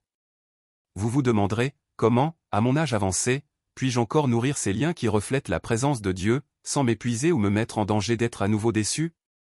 La réponse repose à nouveau sur la confiance dans le fait que l'Esprit Saint nous guide. Il ne nous demande pas d'être des super-hommes ou super-femmes, mais de lui ouvrir notre cœur pour aimer et laisser les autres nous aimer. Bien sûr, aimer et être aimé comporte des risques, car tout lien humain peut susciter parfois de la douleur. Pourtant, l'amour chrétien vaut ses risques, car tôt ou tard, même au milieu de l'épreuve, nous découvrons la récompense divine. Afin d'éviter que ce message ne demeure qu'une théorique belle idée, je vous suggère un petit exercice intérieur. Rappelez-vous 3 personnes que Dieu a placées sur votre route et qui vous ont fait beaucoup de bien. Pensez à leur visage, aux instants passés ensemble, aux mots d'encouragement qu'elles vous ont donnés. Revivez ces moments comme si vous retourniez dans le passé, tout en observant la scène depuis le présent. Ne vous semble-t-il pas que, en réalité, vous n'ayez jamais été seul ou seul, mais que le Seigneur ait placé à vos côtés les personnes adéquates? Ne croyez-vous pas que ces relations sont entrées dans votre histoire dans un dessein divin, infiniment plus grand que vous et elles? Et à la même manière, prenez conscience que vous aussi, vous pouvez devenir cette personne, pour un être qui a justement besoin de vous, maintenant, via un simple partage d'un lien, un appel téléphonique ou une réconciliation longtemps reportée. Sur ce, je vous invite à ne pas interrompre la vidéo, et à ne pas partir sans avoir laissé dans les commentaires la phrase « Apoyo nuestra comunidad cristiana ». Ce geste, aussi petit soit-il, n'est pas qu'un clic, il raffermit l'engagement de ceux qui se rallient à cette cause, et il nourrit chez vous un sentiment d'appartenance à quelque chose de plus grand que votre propre perspective. Si vous êtes déjà abonné, je vous en félicite, vous voir fidèle à cette communauté me remplit de joie et me confirme que la parole poursuit sa course parmi nous. Si, au contraire, vous hésitez toujours, je vous conjure d'y réfléchir comme un acte de foi, un peu à l'image d'une métaphore de celui qui voit une corde de sécurité et décide de la saisir fermement pour avancer. Nous ne mesurons pas toujours à quel point un clic ou une parole d'encouragement peuvent compter pour d'autres, qui se sentent perdus. Peut-être, au moment même où vous écoutez mes paroles, avez-vous à l'esprit quelqu'un qui s'est senti rejeté à cause de l'absence d'une église proche, ou un fils ou un petit-fils qui, à sa façon, cherche un repère, ou un voisin qui crie haut et fort qu'il n'a besoin de personne, alors qu'au fond de lui, il hurle en quête d'une lueur d'espérance, ou encore un frère malade qui ne peut se déplacer. À chacun d'eux, la grâce de Dieu peut parvenir s'ils persévèrent à étudier la parole, à recevoir la prière, et, enfin, s'ils s'investissent dans cette communion spirituelle qui alimente notre foi. Ne sous-estimez pas l'influence qu'un seul geste de votre part peut avoir, que ce soit en partageant ce contenu ou tout autre propos chrétien invitant à la prière sincère et à la réflexion. Rappelez-vous que, depuis le bloc précédent, nous avançons progressivement pour cerner les « comment » et les « quand » de l'action divine dans nos vies. Dans le bloc 4, nous avons appris que le murmure de Dieu peut pénétrer au fond de notre âme lorsque nous faisons silence devant lui. Aujourd'hui, dans ce bloc 5, nous voyons que ce murmure devient communautaire quand nous nous unissons à d'autres. Alors je vous encourage dès à présent à vous préparer pour ce qui suivra dans ce parcours. N'interrompez pas cette connexion spirituelle, je vous en prie, chaque étape de cette série de vidéos a été préparée dans la prière pour fortifier votre foi, graduellement. J'aimerais, avant de clore ce bloc, que vous fassiez une brève prière intérieure en disant « Seigneur, je te remercie pour ces personnes que tu as placées sur ma route, merci de m'enseigner que ta grâce s'exprime à travers le visage de celui qui pleure avec moi, de la main qui me relève ou des conseils avisés qui me corrigent avec amour. Aide-moi aussi à être le pont de cette grâce dans la vie d'autrui. » Cette prière, si simple, ouvrira votre esprit à ce que nous allons aborder dans la section suivante, comment, dans un contexte social et culturel souvent hostile, Dieu continue d'employer nos familles, nos amitiés, nos voisins, et même des inconnus pour nous apporter des messages de réconfort, d'exhortation et d'espérance. Une bonne part de cette réflexion se fonde sur une vérité, le cœur humain n'est jamais totalement fermé à la bonté, car nous sommes créés à l'image et à la ressemblance de Dieu. Bien sûr, le péché et les blessures de la vie peuvent voiler notre vision, mais, avec l'aide du Très-Haut, les couches de dureté se détachent peu à peu pour faire surgir le véritable amour. Et cet amour, mes chers frères et sœurs, se cultive dans le quotidien de nos relations, pas seulement lors de grands événements. Il se forge autour d'un repas partagé avec un proche, dans un mot d'encouragement adressé à un ami en souffrance, dans le sourire offert à quelqu'un que nous connaissons à peine. Tout cela construit, sans que nous nous en rendions compte, un réseau de miséricorde et de compassion qui atteste la présence du Seigneur. Un autre aspect intéressant, c'est que, lorsque nous vieillissons, nous accordons davantage d'importance aux liens affectifs. Mais, paradoxalement, nous pouvons également être envahis par la nostalgie, voire la culpabilité, de ne pas avoir développé suffisamment certaines relations par le passé. Si seulement j'avais passé plus de temps avec mon père avant qu'il ne parte rejoindre le Seigneur. Ou, j'aurais aimé trouver le courage de me réconcilier avec ce vieil ami d'enfance, perdu de vue pour un malentendu.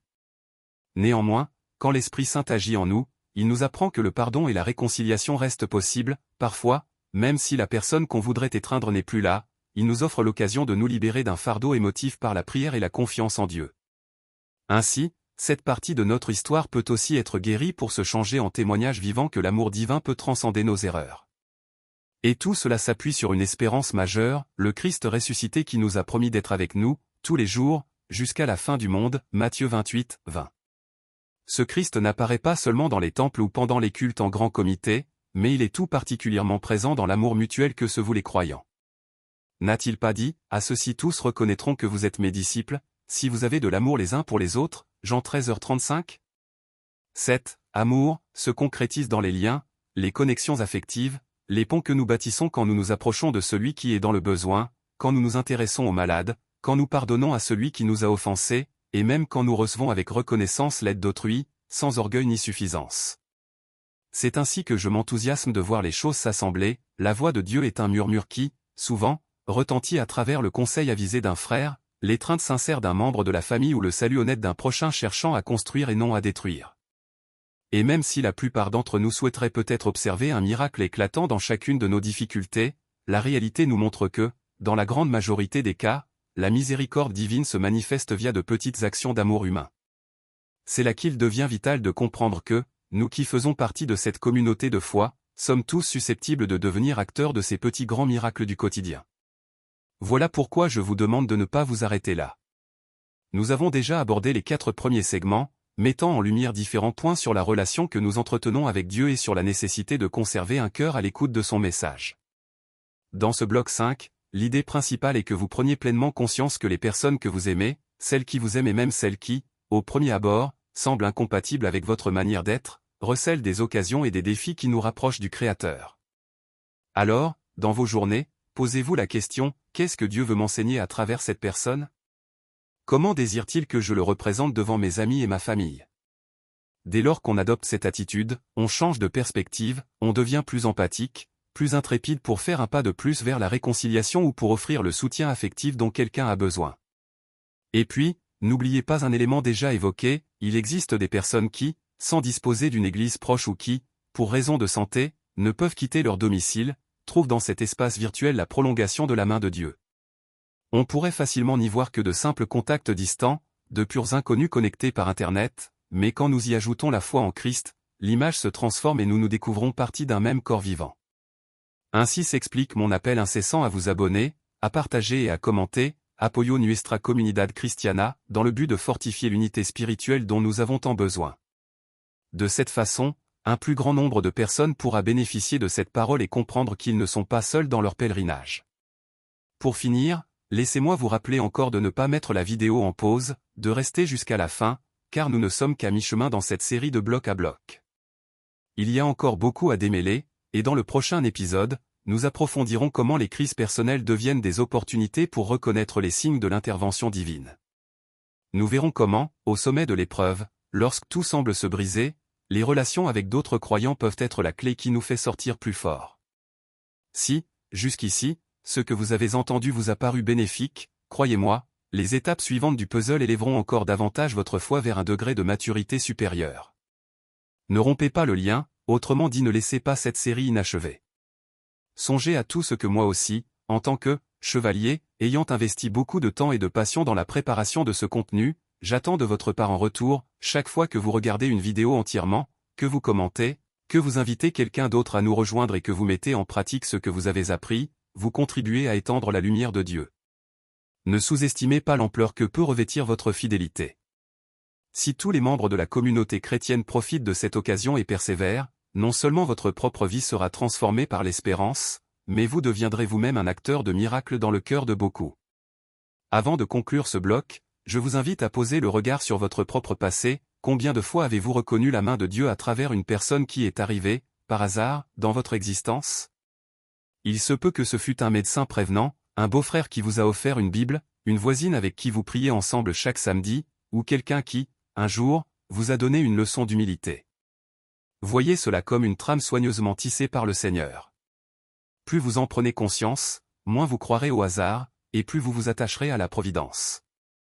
C'est pourquoi, chaque matin, au lieu de chercher un signe bien visible dans le ciel, regardez-vous dans le miroir et rappelez-vous que vous êtes vous-même un de ces signes que Dieu envoie à autrui. Puis, Auprès de votre famille ou de vos amis, reconnaissez en eux la voix divine disant « Je suis toujours près de toi, je ne t'ai pas délaissé ».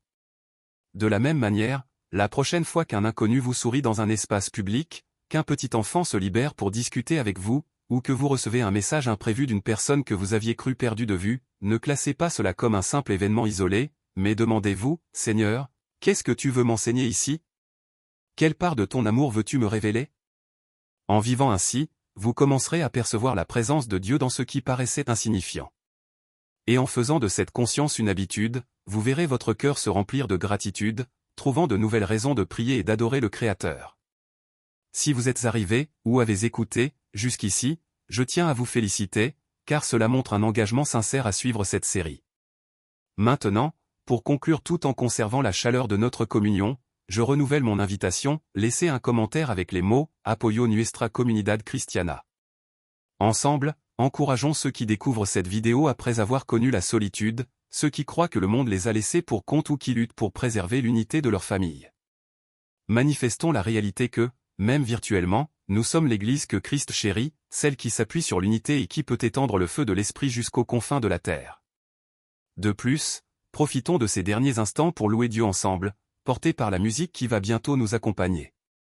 Je vous en supplie de tout cœur, ne fermez pas tout de suite la vidéo, ne coupez pas le son et ne vous laissez pas distraire.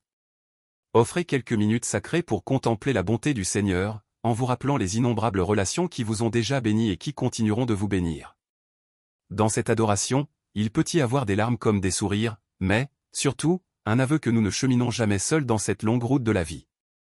Nous nous apprêtons à entrer dans le bloc 6, où nous parlerons de la façon dont les crises, les ténèbres et les épreuves extrêmes peuvent constituer un cadre où les signes divins brillent encore plus intensément, surtout lorsque nous sommes entourés de frères et sœurs de foi prêts à nous soutenir. Demeurez donc connectés, car la parole de Dieu est cet aliment indispensable à nos âmes, et c'est au fil de la persévérance que nous récolterons des bénédictions en abondance. Je ne puis que vous remercier pour le temps, l'ouverture et la confiance que vous m'accordez en ma qualité de messager. J'espère que cet enseignement vous a aidé à percevoir la valeur inestimable des relations humaines dans le dessein de Dieu et qu'à partir de maintenant, chaque visage sur votre route vous rappellera que le Créateur continue de vous envoyer des signes. Votre objectif, comme le mien, est de ne ni les négliger ni les minimiser, mais de les accepter avec humilité, avec foi, et de rayonner cette grâce autour de vous. Restez, s'il vous plaît, jusqu'à la fin pour célébrer ensemble la générosité du Seigneur et son appel à la communion. Après tout, c'est Dieu lui-même qui nous permet de nous retrouver dans cet espace. Faites de ce moment de louange le vôtre et laissez la musique, la parole et la communauté qui s'animent déjà dans les commentaires imprégner profondément votre être. Rappelez-vous, ne mettez pas la vidéo en pause, ne vous retirez pas de la présence de Dieu. Restez encore quelques instants, recevez ce ministère à travers les chants et glorifiez le Père qui nous a aimés en premier. Et surtout, n'oubliez pas, Apoyo nuestra comunidad cristiana. Ce geste simple unit nos cœurs dans un acte de foi et confirme la grande famille que nous sommes. C'est ainsi que s'achève notre bloc 5, dans la joie de savoir que l'amour de Dieu s'exprime de multiples façons dans la vigne humaine, dans l'espérance de ce que le Seigneur nous réserve encore. Poursuivez avec moi, chers frères ou chères sœurs, de belles choses nous attendent dans les minutes qui suivent et dans les futurs épisodes de cette aventure de foi. Que le Seigneur vous comble de sa paix et vous fasse sentir l'étreinte de sa famille chrétienne aujourd'hui et toujours. Conclusion, la couronne finale de notre cheminement spirituel. Chers frères ou chères sœurs dans la foi, nous voici au terme de cette série de vidéos et d'enseignements sur « Interpréter les signes de Dieu dans notre vie quotidienne ». Nous avons parcouru de nombreux blocs, depuis ce premier moment où je vous invitais à plonger dans ce thème avec une question percutante, et si je vous disais que jusqu'aux récits bibliques approfondis qui nous ont aidés à discerner la voix subtile du Créateur et la manière dont il se sert de notre environnement, de nos relations et de nos expériences pour nous guider. À présent, dans cette conclusion, je vous supplie, ne mettez pas la vidéo sur pause et ne partez pas avant la prière que nous partagerons. Restez avec moi jusqu'au bout, car chaque mot qui va suivre est destiné à sceller dans votre cœur ce que nous avons appris et à vous donner une perspective pour la suite. Beaucoup d'entre nous ont entamé ce parcours avec des interrogations, des attentes, peut-être le besoin urgent de trouver une confirmation de la part du Seigneur dans des situations difficiles. Pour certains, la solitude de la vieillesse était un fardeau, et l'espoir d'un signe clair s'évaporait dans la lassitude et la routine quotidienne. Pour d'autres, il y avait l'inquiétude de ne pas avoir d'église voisine ou de ne pas se sentir pleinement intégré à une assemblée physique. Pourtant, au fil de ces blocs, nous avons découvert que notre Dieu nous parle même dans ses absences présumées. Son message ressemble à une brise légère pour celui qui le cherche. Il utilise aussi bien les paroles que les silences, et se rend présent à travers un verset biblique ou un ami fidèle, un exemple historique ou un événement de la vie courante. Dès le début, nous avions affirmé que l'introduction, bloc 1, serait essentielle, car le « et si je vous disais que » servait de clé pour éveiller la curiosité et allumer l'espérance. L'objectif était que, malgré toute angoisse ou inquiétude, vous ressentiez l'urgence de découvrir un « secret » divin caché dans les moindres recoins de votre routine. Au fil des autres blocs, grâce à une étude presque artisanale, nous avons dévoilé peu à peu les pièces de ce mystère. Nous sommes parvenus à comprendre que les signes de Dieu ne surviennent pas toujours sous la forme de miracles incontestables, ils surgissent souvent, discrètement, dans des circonstances ordinaires qui, éclairées par la foi, prennent un sens inestimable. Le trait de Dieu dans les petites choses. Vous rappelez-vous cette leçon si simple mais si puissante, résonnant dans le bloc 4, lorsque nous avons médité sur l'histoire d'Élie et ce léger et doux silence? Nous avons vu que, même si nous aspirons à de grandes démonstrations, il arrive souvent que Dieu se manifeste dans une douce tranquillité presque imperceptible mais infiniment capable de nous changer de l'intérieur. Ce petit éclat de discrétion, par lequel Dieu agit n'a cessé de flotter dans chacun des sujets abordés, fil conducteur de notre étude. Et c'est précisément ce ton feutré que j'aimerais vous faire garder précieusement, ne considérez rien comme anodin. Chaque détail, si insignifiant soit-il, peut contenir un message du ciel. Il suffit parfois d'un dialogue inopiné, d'un geste de bienveillance ou d'une petite coïncidence étrange pour que la grâce de Dieu s'y dévoile et nous rende une espérance inébranlable. Si vous y réfléchissez, le Seigneur n'est pas un despote lointain qui communique seulement par des voix retentissantes ou des miracles renversants. Au contraire, il s'approche tout en douceur, sans forcer la porte de notre cœur, attendant que nous voulions bien lui ouvrir librement. Quel témoignage d'amour plus grand que cela! Et si vous regardez du point de vue de celui qui se sent éreinté, pourriez-vous rêver d'un meilleur soulagement que celui d'un Dieu qui accepte de nous parler en dépit de notre faiblesse? Il n'exige pas de nous une force extraordinaire pour entendre sa voix, souvent, c'est dans la vulnérabilité que nous faisons l'expérience de la main de Dieu nous soutenant. Pensons à ces jours de morosité, de douleur corporelle, d'esprit saturé de souvenirs, où tout nous semble terne. Ce sont souvent dans ces instants fragiles que la promesse « ma puissance s'accomplit dans la faiblesse » se concrétise. Et le sentiment de culpabilité ou de découragement qui nous étreint s'efface, parce que nous comprenons que notre fragilité peut devenir matière première pour un rendez-vous profond et sincère avec lui. La puissance de la communauté et des relations. Un autre pilier que nous avons abordé est la fonction des liens humains comme canaux de la voix divine. Dans le bloc 5, nous avons médité sur ces relations de fraternité et d'amitié qui, selon les Écritures, deviennent des instruments que Dieu utilise. Aujourd'hui encore, tandis que se conclut notre parcours, il est fascinant de constater combien de personnes ayant marqué notre vie sont apparues à des moments clés, comme si le Seigneur avait déjà tout orchestré. Dans les faits, notre histoire est pleine de personnages que le Père a placés intentionnellement sur notre chemin. Et la question qui surgit maintenant est, ai-je clairement repéré ces envoyés de Dieu? Ai-je su leur exprimer ma gratitude pour leur présence et leur dévouement? Ai-je mesuré leur influence sur mon évolution spirituelle ou bien ai-je ignoré le bien qu'ils m'ont apporté? Souvent, il nous faut un regard rétrospectif pour y voir plus clair, mais ce processus intérieur nous guérit et renouvelle notre reconnaissance. Découvrir que nous n'avons jamais erré seuls libère l'esprit de l'idée fausse selon laquelle tout reposait seulement sur notre volonté. Derrière chaque personne nous ayant encouragés ou soutenus, il y a la grâce du Très-Haut qui agit, comme un peintre maniant les couleurs exactes pour composer son immense fresque appelée « Plan de salut ». Bien sûr, il ne s'agit pas seulement de recevoir, vous aussi, dans votre maturité, pouvez devenir un ange terrestre pour quelqu'un, surtout pour ces jeunes qui ont désespérément besoin d'un conseil avisé et affectueux, ou pour d'autres de votre génération qui se trouvent plongés dans une grande solitude. Très souvent, l'ennemi profite de notre sentiment de devenir inutile, pour nous tromper, en nous faisant croire « je ne suis plus en âge d'accomplir quelque chose ». À quoi bon? Mais la Bible, ainsi que le témoignage de nombreux croyants, apporte une réponse vibrante à ce mensonge. L'expérience et la foi d'une personne aînée constituent généralement une source de lumière pour ceux qui cheminent encore. N'acceptez pas que la culpabilité ou la croyance du « je ne sers plus à rien » assombrisse votre confiance. Rappelez-vous que lorsque vous dégagez de la sincérité, de la joie et de la sagesse, le Seigneur se sert de votre voix pour insuffler vie à ceux qui vous entourent. La foi comme ombre protectrice au cœur de la tempête. Nous avons aussi abordé, dans les blocs intermédiaires, l'idée de traverser les épreuves de la vie avec le regard de la foi. Car, même si Dieu s'exprime de manière subtile, cette voix peut résonner plus nettement au milieu des afflictions temporaires. Par exemple, devant une grande tempête qui met en péril notre sentiment de sécurité, l'être humain s'ouvre davantage à l'éternité. Dans la Bible, tant d'histoires comme celle de Joseph, fils de Jacob, le prouvent, malgré traîtrise et prison, Joseph a su déceler l'intervention de Dieu pour se maintenir en vie et finir par conserver un peuple entier. Peut-être, en entendant tout cela, vous repensez à vos propres « puis » ou « prisons » figurées, la maladie, les difficultés financières, le délitement familial ou des embûches que personne ne peut comprendre. Pourtant, si chaque coup vous a poussé à dépendre plus du Créateur, à prier avec plus d'ardeur, alors cette prétendue disgrâce n'a pas eu le dernier mot. Je tiens à souligner qu'au cœur de la tempête, il ne nous abandonne pas, on trouve toujours un ami qui accourt, un psaume qui nous soutient, un groupe d'intercesseurs qui nous console, ou une vidéo de ce genre qui nous sert de refuge. Et cela est possible parce que Dieu ne se lasse jamais de nous porter. L'appel à une participation active. Je vous supplie de garder en mémoire, dans ce moment de conclusion, l'importance d'apporter votre pierre à l'édifice de notre communauté chrétienne. Dans tous les blocs, nous avons insisté sur des propositions telles que « partagez »,« laissez vos impressions », « écrivez à Apoyo Nuestra Comunidad Cristiana » et « je vous en prie, ne brisez pas la connexion spirituelle ». Ces appels ne sont pas des formalités, mais des actes d'engagement vis-à-vis de la mission confiée par le Christ, « Allez et faites de toutes les nations des disciples » Matthieu 28, 19.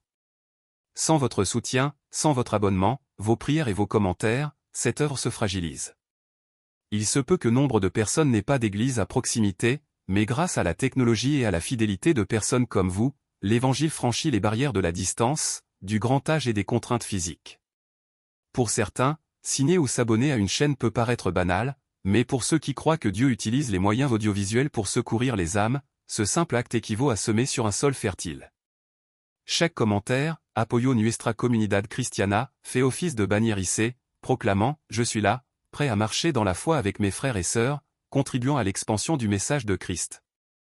Et si, à un moment donné, vous hésitez à poster un commentaire ou à vous abonner, vous pourriez même ressentir une petite culpabilité, une voix intérieure qui vous dit combien la participation de chacun est nécessaire. Tout comme un feu ne se propage que si chaque branche transmet la flamme à la suivante, la parole de Dieu diffuse sa lumière quand un cœur embrasé reconnaît sa responsabilité d'enflammer les autres. L'âge comme instrument de sagesse et d'humilité. Dès le début, nous nous sommes adressés à un public principalement adulte ou plus âgé. J'aimerais donc réaffirmer la valeur que vous avez en cette période de la vie. Bon nombre, en avançant en âge, s'enferment dans un cercle de peur, en s'imaginant qu'ils n'ont plus d'importance. Or, la grande aspiration du monde est justement de rencontrer des conseillers expérimentés, ayant traversé divers cycles de la vie et capables d'offrir un soutien avec amour et lucidité. C'est l'opportunité pour vous de devenir, même si ce n'est pas un prédicateur de masse, un mentor discret pour ceux qui vous entourent. Vos mots, vos anecdotes, sont irremplaçables, riches d'histoires de courage, de chute et de relèvement. Même si vos articulations vous font souffrir ou que votre rythme est plus lent qu'avant, votre esprit, votre foi, peuvent être aussi vigoureux que le jour de votre première rencontre avec Christ. La Sainte Écriture regorge d'exemples de personnes âgées devenues des acteurs majeurs dans l'histoire du peuple de Dieu, Moïse commençant son ministère de libérateur passé 80 ans, Anne, la prophétesse, servant au temple par le jeûne et la prière avant de reconnaître le Messie en ce nouveau-né, Luc 2, 36-38. Ces figures n'ont pas laissé la société ni leurs limites physiques leur voler le privilège de servir leur Créateur. C'est dans le prolongement du temps qu'ils ont, au lieu de prendre leur retraite, de la foi, creuser encore plus profond dans la connaissance du Seigneur. Cela peut être votre histoire également, si vous croyez qu'il n'y a pas de terme à la vie spirituelle, mais un chemin continu qui nous conduit jusqu'à la rencontre du Dieu vivant. Le sceau de l'adoration et de la reconnaissance. À ce point, je vous invite à un petit exercice d'adoration avant de clore définitivement. Prenez un moment pour repenser à tout le chemin parcouru à chaque bloc, combien nous avons plongé dans la parole, combien d'exemples bibliques vous avez découverts ou redécouverts, combien de réflexions ont enflammé votre esprit. Maintenant, rappelez-vous que tout cela a eu lieu sous la souveraineté de Dieu, qui désirait vous parler. Il ne s'agit pas que d'informations théoriques, mais d'un processus spirituel pour retrouver la présence de celui qui vous a formé et vous aime. Par conséquent, offrons un temps pour dire « merci ». Si vous le pouvez, inclinez la tête ou fermez les yeux, selon votre aisance, et prononcez intérieurement « Merci, Seigneur, de m'avoir mené jusqu'ici ». Remerciez-le pour chaque leçon, chaque émotion, voir chaque secousse ou confrontation ressentie en découvrant de nouvelles vérités. Souvent, un simple acte de gratitude nous libère de l'anxiété et ouvre notre âme à une joie plus profonde. En exprimant cette reconnaissance, nous offrons un sacrifice agréable à notre Dieu et rappelons que rien de ce que nous avons vécu n'est vain, si nous lui en faisons l'offrande. L'importance de ne pas s'arrêter en chemin. Un autre point crucial, maintes fois réitéré au long de cette formation, est l'urgence de mener à bien ce que nous commençons. De la même façon que je vous demandais de ne pas quitter la vidéo au beau milieu, maintenant je vous encourage à ne pas retomber dans la torpeur ou la routine.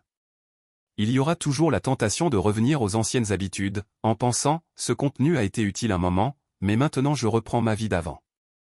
Pourtant, cette série était conçue pour que votre marche avec Dieu s'anime d'une nouveauté durable. Toute leçon biblique se doit d'être entretenue et approfondie, pour qu'elle produise un changement intérieur, une action concrète, une maturation du caractère. Jacques 1h22 nous met en garde, ne vous bornez pas à écouter la parole, mais mettez-la en pratique. En d'autres termes, ne soyez pas un auditeur passager, cherchez plutôt une transformation à la racine. Que les signes de Dieu du quotidien, ceux que nous avons appris à déceler, ne passent plus inaperçus. Parlez-en à votre famille, à vos amis, à votre Église. En faisant ainsi, vous devenez héros des merveilles de Dieu, montrant que rien n'est dû au hasard quand nous vivons soumis à la volonté du Père. Le rôle de l'empathie et de la mission partagée. Un autre message clé est l'empathie envers ceux qui n'ont pas accès à une église ou un entourage spirituel à portée de main. Grâce à cette chaîne, et à tous vos commentaires, s'est formé un groupe qui, bien plus qu'un forum, ressemble à une communion de l'église primitive, où chacun met ce qu'il possède sur la table commune, que ce soit un témoignage, une prière ou un simple « que Dieu te bénisse ». Je vous supplie de ne pas sous-estimer votre responsabilité de bénir autrui par vos questions, vos remarques et vos interactions. Parfois, un simple « je prie pour toi » ou un « apoyo nuestra comunidad cristiana » « je soutiens notre communauté chrétienne » peut éclairer la foi de quelqu'un plongé dans l'obscurité. Ici, une certaine sainte manipulation de l'espérance, de l'orgueil et du sentiment de culpabilité s'exerce, nous prenons conscience que nos actes de fidélité ou de négligence ont des répercussions plus grandes qu'on l'imagine. Que se passe-t-il si vous n'osez pas partager cet enseignement? Ou si vous ne vous abonnez pas, ne laissez pas de commentaires ni ne collaborez? Peut-être privez-vous une âme proche de la reddition de la bouée de sauvetage dont elle a besoin. En revanche, si vous maintenez avec fierté votre témoignage, vous insufflez du courage à d'autres pour affronter l'adversité. De la même façon, si nous hésitons à nous engager, nous ressentons cette petite démangeaison de la conscience, sachant que nous sommes appelés à quelque chose de plus grand, un ouvrage collectif qui ne peut aboutir sans la contribution de chacun. La primauté de l'Évangile est notre avenir. Quel que soit le chemin que prendra votre vie après cela, rappelons que le message central est l'Évangile de Jésus-Christ. Tous ces blocs et ces réflexions n'auraient aucun sens si nous n'avions pas constamment recentré nos pensées sur Christ, l'alpha et l'oméga, le commencement et la fin de tout notre parcours. Les signes que nous cherchons ne sont pas de simples curiosités cosmiques, mais des empreintes du Rédempteur qui a quitté son trône de gloire pour habiter parmi nous et nous apporter le salut. Lorsque nous nous remémorons cette vérité, nos incertitudes se dissipent et nous trouvons la paix, même au soir de notre vie, dans la maladie ou face à des conflits familiaux. C'est pourquoi je vous encourage, une fois ce programme terminé, à ne pas conserver le silence. Continuez à chercher d'autres contenus qui affermissent vos connaissances. Ouvrez la Bible chaque jour, discutez-en avec d'autres croyants, échangez sur cette chaîne en posant vos questions ou en partageant vos témoignages. Osez demander la prière, parlez des luttes que vous traversez, soutenez à votre tour ceux qui en font la demande. Souvenez-vous, la croix du Christ n'a pas été dressée pour isoler les croyants, mais pour nous inviter à porter ensemble nos fardeaux. Ne craignez pas de montrer votre fragilité. N'ayez pas peur de révéler vos faiblesses.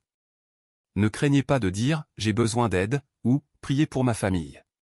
Cette ouverture est le germe de la guérison et de la croissance. C'est pourquoi, à un âge plus avancé, fort de la sagesse des années, vous pouvez laisser transparaître votre passé pour éclairer ceux qui traversent des tempêtes. Vous êtes un instrument inestimable aux yeux de Dieu dans la génération actuelle, et vous avez tant à donner et, plus encore, à offrir en amour. Le regard tourné vers l'éternité. Avant de conclure, je voudrais vous inviter à tourner vos pensées vers l'éternité. Souvent, nous nous focalisons surtout sur les tracas terrestres, la santé, l'argent, la famille, et c'est légitime. Mais n'oublions pas que notre existence terrestre n'est qu'un chapitre, peut-être assez bref, dans l'éternité du royaume de Dieu. Là-bas, dans la patrie céleste, il n'y aura plus de larmes, les douleurs cesseront, et nous nous abreuverons d'une joie sans fin. Loin de nous pousser à ignorer le présent, cette espérance magnifie au contraire chaque instant de nos jours. Car nous savons que chacun de nos pas qui glorifie Christ, fût-il petit ou grand, contribue à notre témoignage et honore le Sauveur. Au revoir et moment de louange finale. Chers frères, chères sœurs, nous voici donc arrivés à la fin de cette série. Vous ressentez peut-être un sentiment doux amer, la joie d'avoir bouclé un long parcours, mêlé à la nostalgie que ce moment de communion touche à son terme.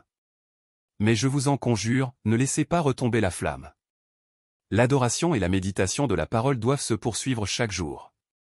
Aussi, je vous encourage qu'à la fin de la vidéo, vous preniez un moment pour louer le Très-Haut avec votre musique favorite ou dans une prière personnelle.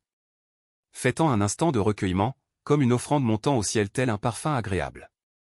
Rien n'est plus beau, pour terminer, que de réaffirmer la fraternité qui nous unit. Proclamons, Apoyo nuestra comunidad cristiana, je soutiens notre communauté chrétienne, et par là, scellons notre pacte de marcher ensemble.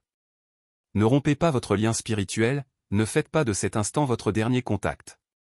Revenez quand vous le souhaitez, revisionnez les blocs, prenez des notes, n'hésitez pas à revenir puiser dans ces enseignements.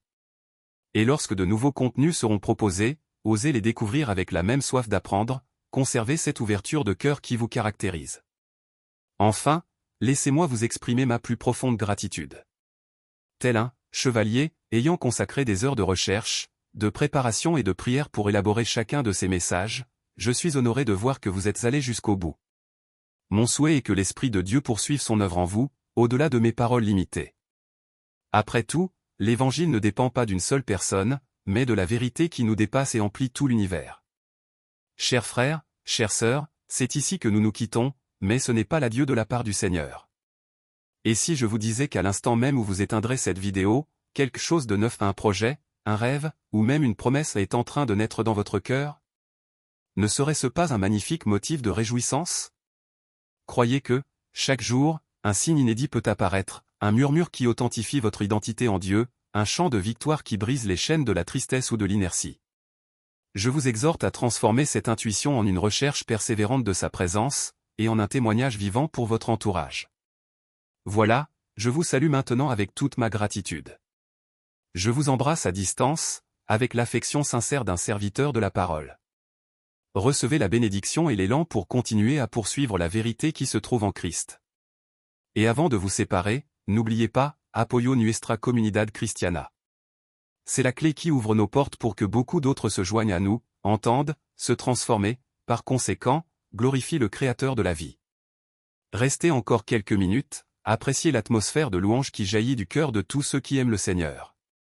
Et rappelez-vous, votre périple de foi ne s'achève pas ici, il ne fait que prendre un nouvel élan. Merci de m'avoir accompagné. Que la grâce du Père, la communion du Fils et la force puissante de l'Esprit Saint reposent sur vous. À bientôt pour une prochaine aventure spirituelle, dans la certitude que chacun de nous est un instrument de lumière entre les mains de celui qui règne au siècle des siècles.